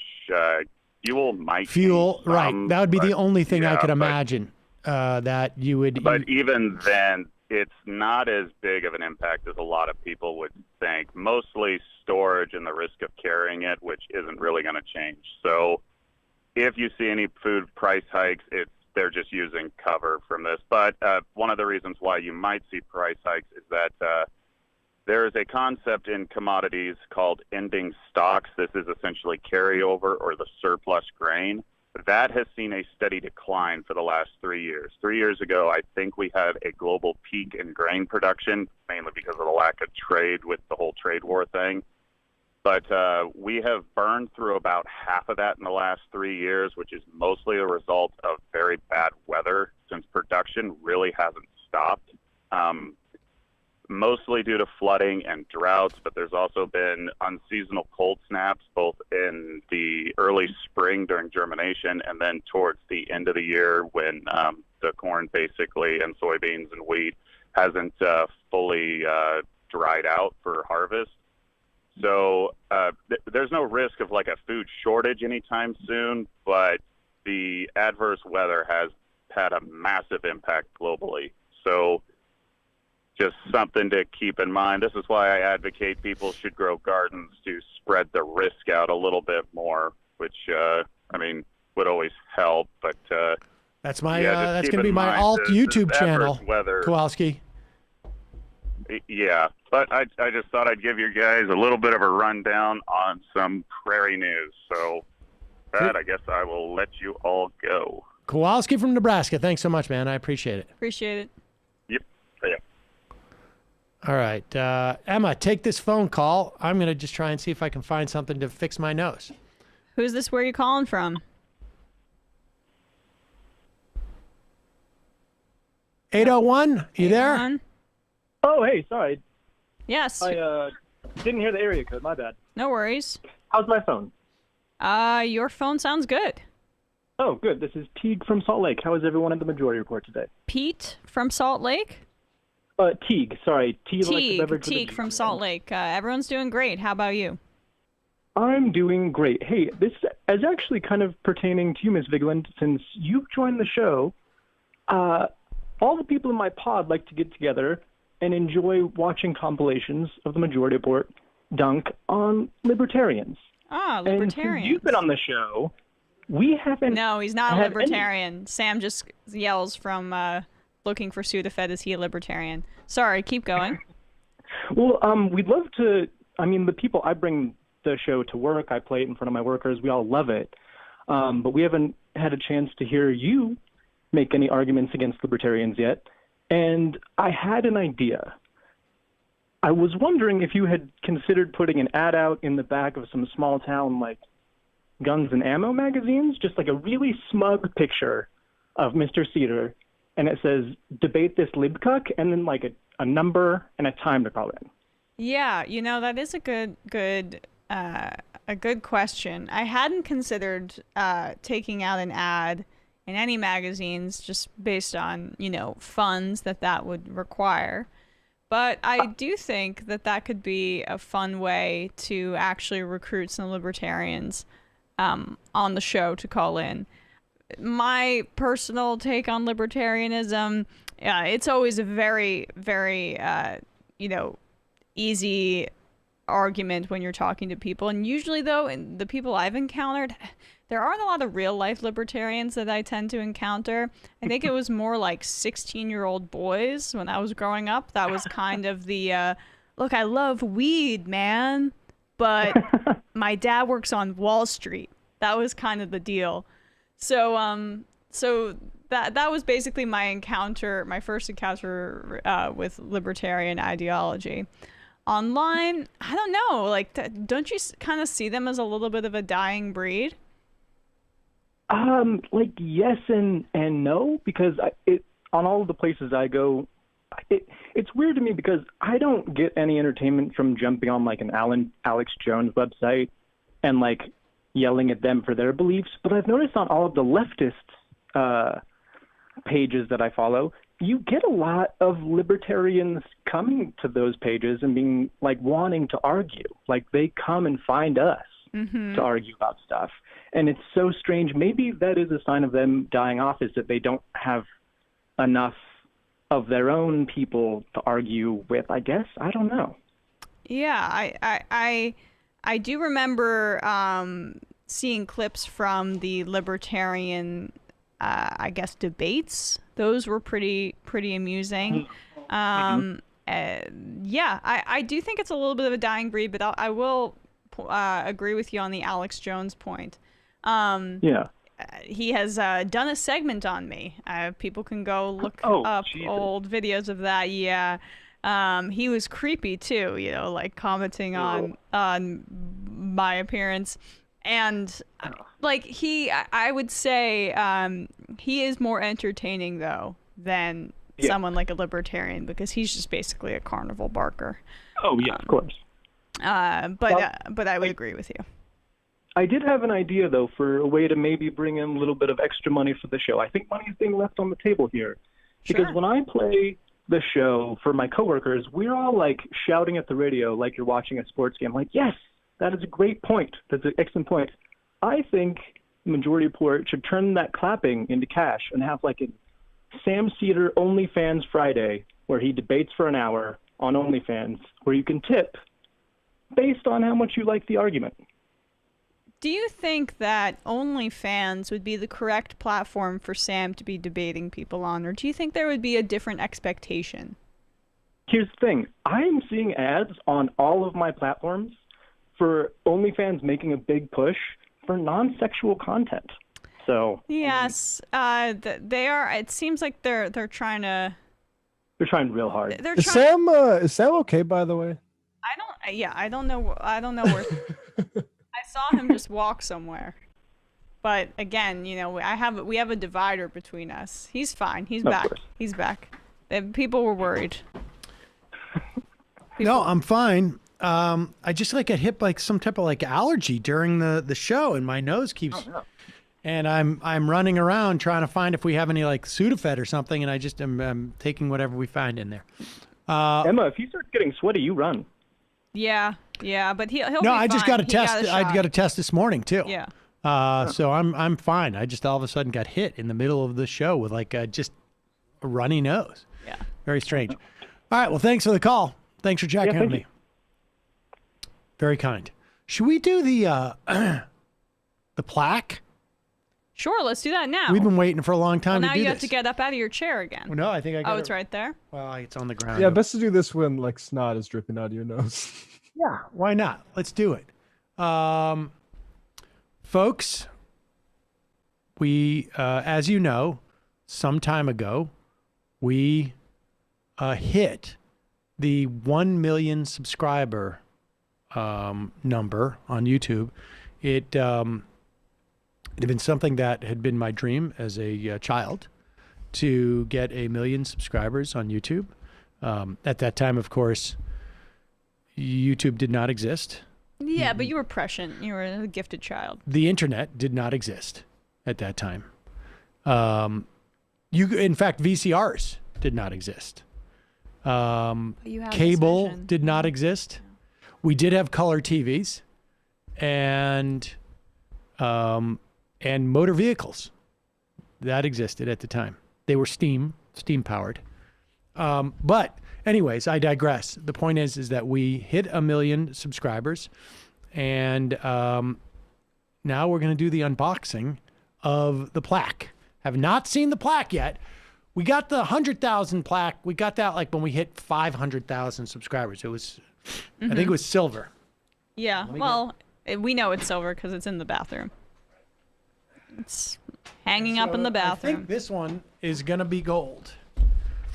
But I'm not 100% sure. This has got to be the last plaque, right? Because what's the next one? Like 1 billion? There's no 1 billion subscribers. I bet you there's some. Yeah, I don't know what happens. Maybe You could probably do 100 million. I bet they do something for that. Yeah. I'm gonna look at the address in there. I was gonna say you got to do a proper OPSEC. Let's do that. Okay. So unboxing videos, these are like people really like it because it's very satisfying, right? Yeah. There it is. There it is. There's YouTube. From YouTube. Need to get some scissors to cut the tape. And Wow, they package it real tight. well, no, just they tape it. Yeah. Okay. Gotta make sure, no one's tampering with it. This is exciting. Oh, I gotta. What do you call There's it? nothing in there? No, it's foam. It's empty. It's a mystery. And there's a letter. Ooh. Yeah. All What does right. it say? Let's see. This award was inspected and packaged with great care by Rick. Hey, Rick. Congratulations on your subscriber milestone. We're honored to take part in recognizing if your award was damaged, shipping, et cetera, et cetera. That tells us who to get to. A little bit impersonal, but anyway. Subscriber you have, you know how far that would get you. For starters, over 13 times around the perimeter of Beijing. That doesn't help. We could circle it. Let's take it. That's like, what was it? Ron Johnson. This is like a Ron Johnson thing. Like, I mean, to describe something that's If you easier for you to stacked as conceptualize. many, like $1 bill. If someone gave you $1 bill every second. Like, or 14 times around Paris, or 15 times around New York. I mean, I still. Why not from like where the studio is to like some place in the middle of the I can't country? conceive of that. That might be better. That's because you have over 1 million subscribers, but your influence stretches beyond a single. You have started to honor this remarkable achievement, present you with the Gold Creator Award. We hope you inspire, remind you so many. Milestone begins to tell your story. You're also part of a groundbreaking. Blah blah blah blah. All right, Rick. Sincerely, I just Susan Wojcicki or whatever. Oh, her actually, name that is. was Susan who came up with the Beijing thing. Oh my gosh! Here it is. Susan is one that David Rubin likes to like say, "Me with me, Susan." And might have actually got him. Like, how come my thing, denigrating people got demonetized? I don't get it. All right. Look at that! It's gold. It is gold. What the? Is there a misspelling? They call it the Minority Report. Presented to the David Pakman Show. What? We're passing 1 million subscribers. The David Pakman Show. They got the wrong address. And they spelled Pac-Man wrong. They did? Look, it's P-A-C-K on that, isn't it? Oh my God. They really they did spell it wrong. Wait, you did that. That's just the bag. I can't believe it. I spelled Pac-Man sooner. All right, there it is. Yeah, it's not. Yeah, no, I thought that Oh would God, be you funny. were hyping this up for so long, I and you know. didn't even spell it right No, on I your didn't even label spell it maker. right, no. God damn. I thought, like, how did Ronald Reagan get access to our plaque? But you did that. That's a Ronald Reagan trick. And so there it is. Whoa, I this mean- is real gold. Let's sell it. How are you holding Believe up me, with believe me. your left hand too? Believe me, if this was real gold, I would have been like, it never showed up, but sorry, folks. But yeah, it's really the thought that counts. And I would have sold this off. This would have been my kid's college education. Right. Melted down. Folks, here's the plaque. Thanks got to go out to, let me see if I can do this in order. Well, I guess it was like old Matt that started the YouTube.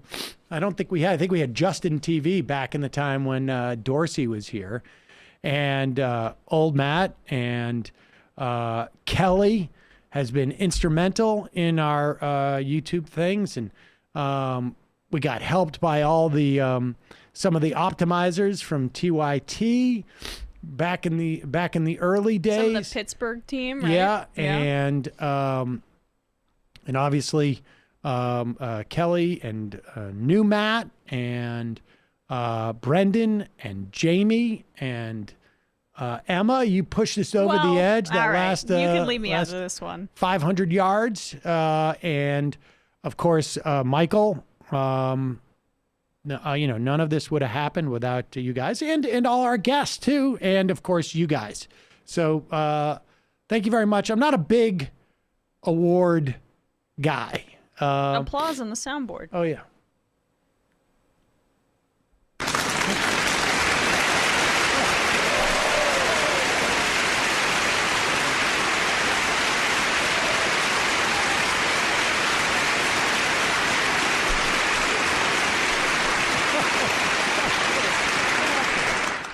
You guys. I'm not a big award guy, but this is a big award.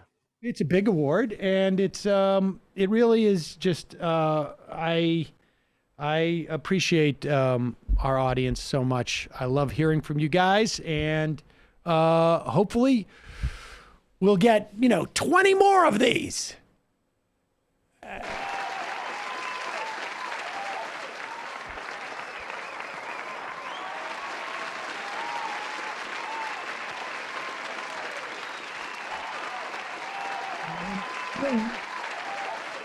Thank you. I'm also hoping that we get like 5 more of these things. This is foam, and we can use it for sound baffling. Yeah, Sam, I think you might be able to find some of those. Yeah, but it's different when you get them as an award. It's a little different, I could go out and I can make one of these things too, right? I mean,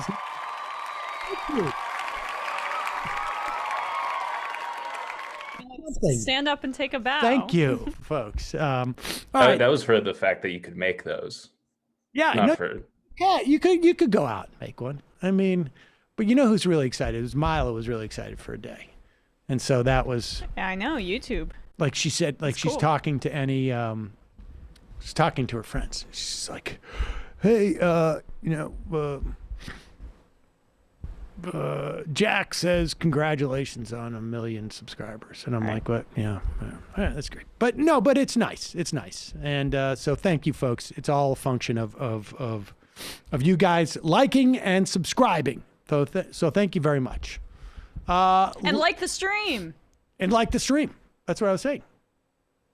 You got to command it. Oh, I'm sorry. I didn't know. Left of centrist. Looking forward to hearing your guests today talk about trans legislation. We moved from Metro DC to VA to Virginia to Montana almost 2 years ago, and our son finished a senior year in Montana, where very surprisingly, he said far more kids were trans in this Montana high school than in his Fairfax County one. So legislation to stop all trans people from the activities and lives they were living prior to becoming a red-purple state is barbaric and frankly BS. Thank you and the MR crew for talking about this. By the way, that son of ours with the very cool name of Sam turns 19 today. How about a shofar for the birthday dude? Thanks. Left his best. Indeed.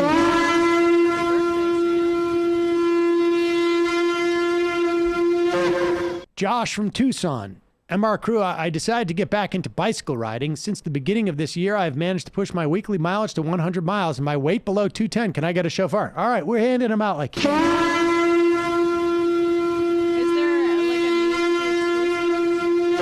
Is there a what? Is there like a need to be exclusive with the shofars? Or You don't want to hand them out because then Right. people get confused. You don't want to saturate the market. Yeah, exactly. Lurking Prophet, please continue to front the concept of Christian nationalism when it comes to people like the Atlanta shooter or the Capitol insurrection. They claim the moral high ground while using doctrine as the permission from God for their racism and bigotry. They view the country as the birthright bestowed to them by God himself and encouraged to fight the heathen and bring out their good Christian civility. I mean, look, I work from the baseline that if you're going to go and shoot people, you have a mental problem. But there are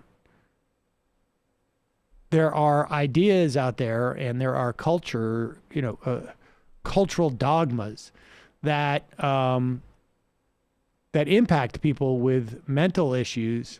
Yeah. In really, I mean, I don't know how to say this without, it's going to be, what do you call it? An understatement.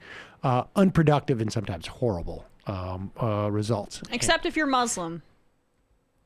I'm joking. Oh, it's just like that's you can have that nuanced conversation about people who have mental illness in the United States being radicalized by other ideologies, and then they'll always say, oh, it's just because they have mental illness. But if you're a Muslim extremist or somebody who uses that ideology, there's never that discussion that's had about. And let me say, like, I don't feel qualified to say who does or doesn't have mental illness. But for me personally, definitionally, the ability to kill a bunch of people in this type of context is just like, at least I think that people have a mental issue. Like, obviously, I'm not in a position to say whether there's genuine mental illness there. And I think we should be clear that obviously, like, millions of people have emotional issues, have a mental illness, and are not violent. The overwhelming, it's beyond overwhelming majority. The point is, though, there are doctrines out there that can be dangerous, and mixed with a culture that is where, you can have access to a gun 10 minutes after you decide, like, I need to kill people because I don't want to be tempted sexually. And of course, this doesn't have to be an either or situation, right? Like, you could both sort of feel like, I needed to kill these women because I'm, can't be tempted sexually, in part because maybe you're steeped in a religious environment that is telling you that you are, a horrible person if you have sexual, any type of like sexual feelings. That can be going on simultaneously with the idea of like, these people aren't even people. They're just sexual temptations. That it's easier for you to view them in that way because they're not white. And so I just see their entire humanity be just a function of what they represent to me, as opposed to the fact that these are just human beings who have their own lives that are distinct in the way that I, use them as chattel in my life story. All of those things can coexist. So this can both be a story of someone who is, driven to this because they have been taught that they're sinners and less than, and it's like the worst thing that they can be in God's eyes. And also simultaneously a hate crime because they don't consider the humanity of these people that they're killing because it's easy for them to perceive them as less than human, at least in that sense, because... Yeah, and the sex work that was, I guess, like ostensibly being targeted, but in his mind being targeted, is inherently racialized in and of itself. Like those... we talked about this on the Fun Half on Thursday. Fun Half. Right. Those parlors and like the culture around that, that you can't kind of in this country, in the current climate that we're in right now, like divorce the racial element from what's going on. Right. Bionic Barry. Hey, Emma, I remember Austin Powers too, The Spy Who Shagged Me. There you go. Well, those are good movies. I think that was my first PG-13 movie, Austin Powers. Has MR ever reached out to Bo, the fifth column, to have on as a guest? He's been a great resource for me to try and spread more progressive messaging from a typical Southerner. Perhaps it's some value in discussing the migrant crisis at the border currently. Haven't. I've seen a couple of his videos. I like them. He seems smart. Like we rarely have, I don't know if people notice this, but from a programmatic standpoint, the only time that we ever have commentators on is on Fridays. But I'm thinking of playing around with the Fun Half and maybe cycling people through, at the very least until we get into the studio again, all of us. LG Derface. LJ Derpface. I love MR Crew and hope Matt won't be the only perspective contributing historical materialist analysis. That is also something that we're working on. Appinva. Perhaps the honorable congressman couldn't see the graph because it was just outside his field of vision. Culturally Catholic. Marquette University in Milwaukee, Wisconsin, constructing a $60 million business school while also firing staff and faculty. Horrible. There will be a peaceful demonstration at the groundbreak ceremony tomorrow at 2 p.m. protesting the firing of non-tenure track faculty during a pandemic while also having a budget surplus. Ugh. The administration is using the pandemic as an excuse to radically changing a Jesuit liberal arts school into a tech school. Our universities have shown a place of learning for their one's own interest and not to cater to the desires of capital. Majority Report wardrobe coordinator. Happy Gala Days, Emma. Happy Gala Days to you. Charlie Kirk Cameron. Sam, have you been listening to Rogan lately? He's gone full knucklehead with COVID denial. I have not been. Definitely not Ivan. Seeing what black female athletes already have to go through when it comes to BS race science, expect these trans laws to target them as well. Nice guy. Did you see Nick Sixer's game last night, Emma? Yep. Doesn't sound like it went well. Lost by 1 point in overtime. What do you want? A questionable call by the refs. Nature Girl. Nature Girl. Wait, I'm sorry. Did you say what by the refs? Questionable call. Shoot, I got to get that to not start. I don't like it. Nature Girl, thanks for having Chase Strangio on today. You asked great questions. As an apparent trans woman, I'm really glad to hear the issue discussed in such a straightforward way. It means more than you can ever know. I'm glad you appreciate it. Jimmy Dorable.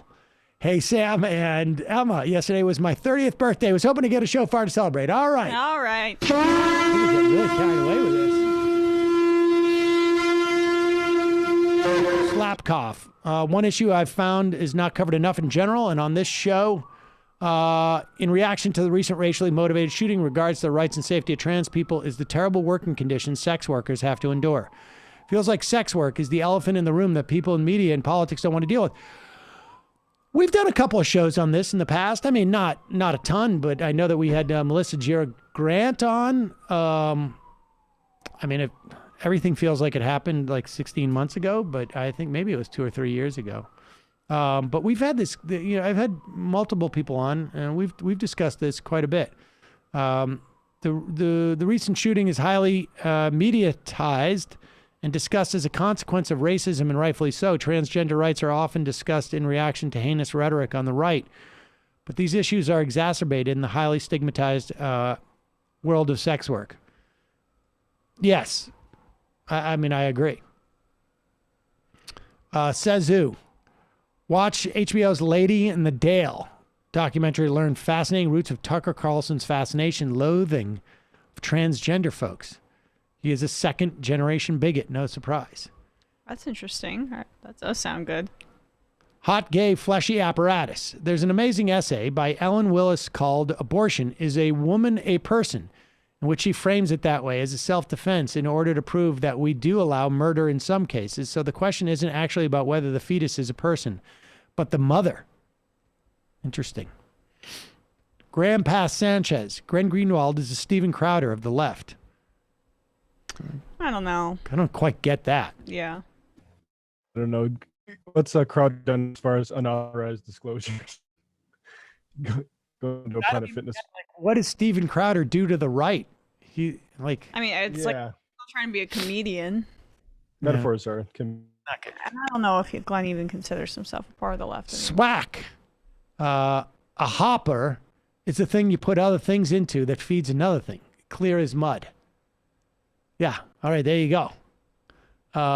Married people with kids have to make decisions on abortion too. They pretend this is an issue of sin or personal choice. Of course. Of course. Bench warmer.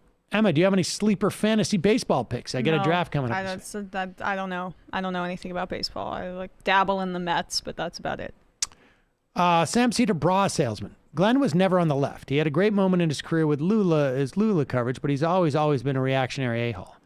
We all need to stop saying, I hope Glenn stops this, etc. This is who he is. We didn't say that in the first segment, and it wasn't just the Lula or like the Brazil Operation Car Wash coverage. It was, of course, the Snowden coverage, too. I just think that's important to discuss. Train boy. A hopper is a railway wagon that can be unloaded from the bottom by means of a door. Of course. JK. Greenwald and Herzog were objecting to the taboo against bringing up trans people who change their minds after hormone treatment or surgery, and how the vetting and diagnosis process might need refinement for people in pre-puberty. I don't think that's bad faith on their part. Well, that's not what they were saying in that clip that we played, and I don't know how that contextualization. Let's say I agree. There needs to be better vetting and diagnosis process. Let's stipulate for the sake of argument. And that might need refining in people in pre-puberty. How does that translate into, and how does that in any way justify the idea that there is an obsession, there is a oppression ladder, and that there is material benefit to trans people, that now that they're in some way like stomping all over the those on the lower rungs of the oppression ladder?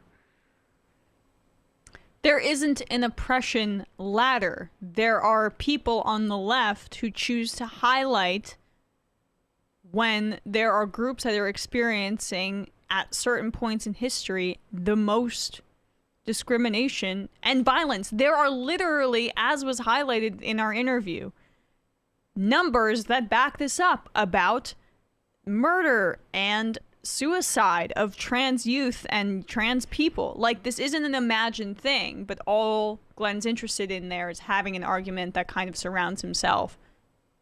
Yeah, I really wonder what that material benefit is. You would think that that's sort of that's the headline of that. I was waiting for him to define it, but Space Lenin. A hopper is a container that stores things like grain, tennis balls, bingo balls. That feeds them through a hopper. Yeah, there you go. Thank you. Appreciate it. That's why I said it. Container. No, I now remember the tennis hopper thing. I do. Dimmy Jor.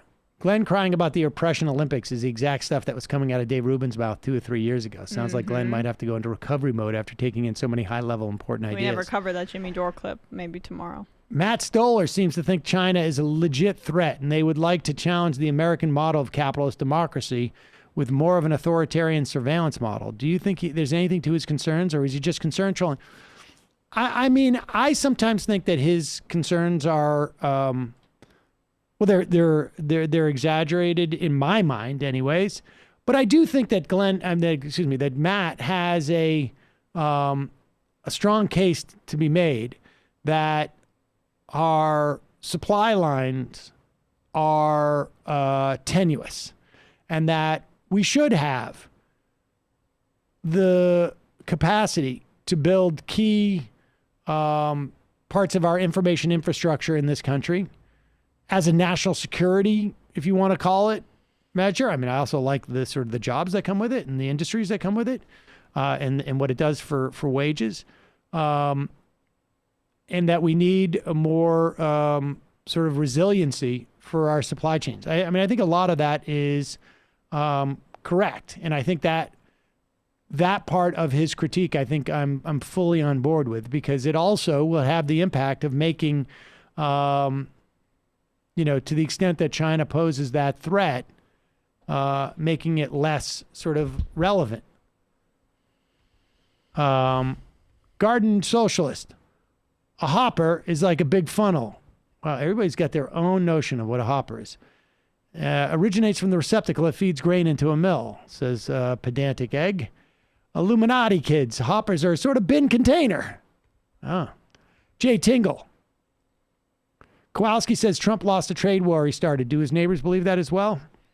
All right. Thank heaven for the return of La Poupée. Always nice to remember a friend. All right. Let's take one more phone call, and then we'll. That's all we got for folks. Calling from a 215 area code. Who's this? Where are you calling from? Hey, Sam. Hi, Emma. How are you guys? Hi. Mindy. Hey, Mindy. Hi. First of all, I was going to get... Hi, how are you guys? Good. How are you? Congratulations, Sam, on the million. Oh, the thank you. That's amazing. Thank you. I was going to go all serious, but it's a fun day, so let's not go. I wanted to talk about the filibuster, but let's Talk put about that the away. filibuster. You know I love to talk about that. All right. Well, first I want to tell Emma, you're not following me on Twitter, and I've been trying to talk to you, and you won't follow me back, so I can't. Mindy, what's your handle? Oh, come on. Mayday Mindy. Are you kidding? Everybody knows that. I have Not so anymore, many but- notifications. Yeah, well, you need to. I'm not going to give you any notifications. Just follow me. Are you Mayday Mindy 9? Mayday Mindy 9. There you go. I got you. Okay. My husband, and don't think this is creepy at all, but my husband loves you and wants to adopt you. Well, that's very Into the sweet. cute- I got parents. but- That's creepy. What? I know your parents. Well, our daughter just got married to a. Oh, that's what's going on. QAnon Empty dog. nesting. Yeah, okay. No, not nesting. We've been nesting, but my daughter just, I think, married a closet QAnon. Ooh. Yeah, real creepy. That's why I haven't been calling. We've been up with big family drama since October. Well, I'm sorry to hear that. But I'm sorry to hear that. it's okay. It's okay. We have other children, but we're good. What? Oh, my Right. God. You're going to disown her? I haven't talked to her. Well, she got married May 27th, and we haven't talked to her since. February 27th. I haven't talked to her. I talked to her 15 times a day until she got married, and he won't let her talk to us. I'm so sorry. Jeez. It's okay. I have other ones. We have a son. We have two. I have a son, and my husband has a son. So we have and they're both married. My daughter-in-law's actually. Tried to call last week about it because my daughter-in-law is Asian, and you were talking about the Asian scare, and she walks to work every day, and every day I call her when she's done working, and I'm like, "Are you okay?" And she's like, "Why?" I'm like, "Okay." So that's that. But the filibuster. Right. What I wanted to say about the filibuster. Back to the filibuster. Oh, wait, one last thing. My husband wanted the sleeper fantasy baseball guy, former Yankee, now Philly, was D.D. Gregorius. That's Okay. Hello. All right. So let's Okay, get to the the filibuster. Yeah. I wanted to talk about the filibuster. So the thing that I don't understand. Like, I know you guys think I'm more moderate than you guys are, but I'm not. But I'm in that age group. So I just want you to know I'm not, but my age group is. Right. Okay. Okay. With the filibuster, as far as HR 1's considered, if they don't pass that HR 1, that voting rights thing, Right. with the filibuster, there will be no more elections. Does like anybody not know that? I mean, I think there will be no more. I mean, I look, I think there's going to be, it's going to be very, very hard for Democrats to win. They're going to need that much more of a victory to win. But yes, okay. I mean, I just don't understand why they're not, I had to go in the bathroom because my dog was working because my mailman's here. I don't understand how they don't realize the severity of not passing this voting rights bill in order to ensure that we have a democracy. Well, look, the first off, I get the sense that they're coming around.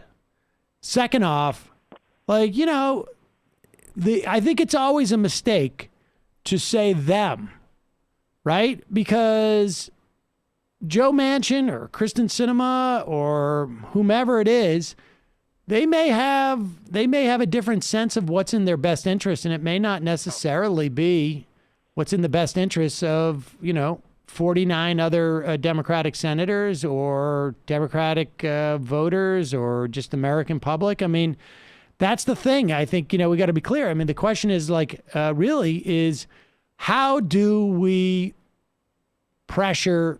What's the best way to pressure a Joe Manchin? What's the best way to pressure a Kristen Sinema? Sometimes we don't know the answer to that, right? Like I've heard. Yeah, but how did it get to the point where these two people are holding the power against 300 million people in the country? Like, I don't get how like it got this far. Go talk to the founding fathers of this country who decided that the Senate was going to be like the House of Lords.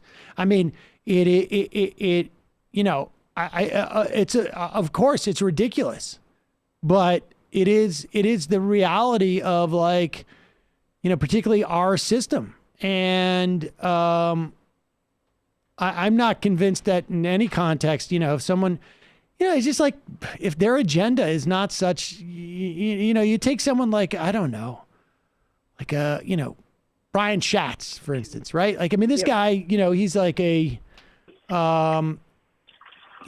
is, you know, on the progressive side of that caucus. And it would never occur to him to sort of say like, okay, I'm going to place his interests are just completely aligned with the idea of like expanding voting rights. And if that means to get rid of the filibuster, you get rid of the filibuster. Joe Manchin just has a different set of like calculations. He doesn't give a shit. And in the same way. What does he care about? Like, what does somebody like see? I can't wrap my head around. No, I can't either. Hey, it's even worse. This is why I'm having problems with this. It's even worse. I gotta go in like 2 minutes because I gotta start recording some stuff. But it was even worse with like a Joe Lieberman, who would reverse himself on like the Medicare buy-in, just because he was mad that, you know, that the left part of the Democratic Party was dicks to him at one point. Like, that's it. Okay, like, it's just like, I believe me, that's the thing I've never been able to sort of like wrap my head around in 15 years of doing this. How is it that one or two people can just say like, I hate that dude across the aisle, so I'm not voting that way. I know you got to go. I know you got to go. But will you talk about this in the future, like soon, like maybe like a part of your show, you know, geared toward it? I feel like I talk about it all the time. I think. Yeah. Yeah. But yeah, no, I mean this particular part of it. I feel like I bring that up all the time, but I can bring it up more. I know, but the psyche. That's what I'm saying, Mindy.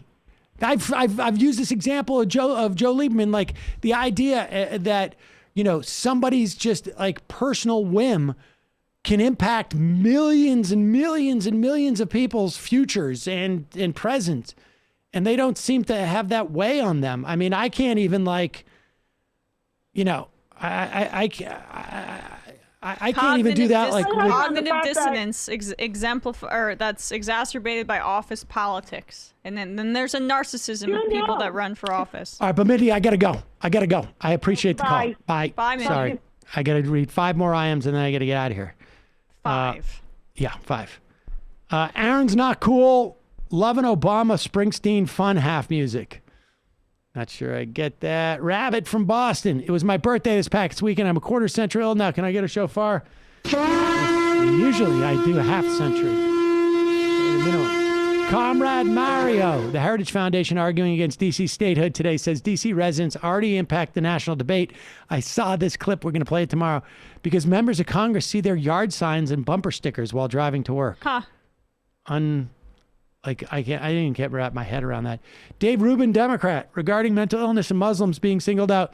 I recommend the Independent Lens documentary, Accept the Call, on YouTube now, about a Somali immigrant in Minneapolis whose son tries to join ISIS. Very fair and incisive look on what happens from several perspectives. That sounds pretty good. And the final IM of the day.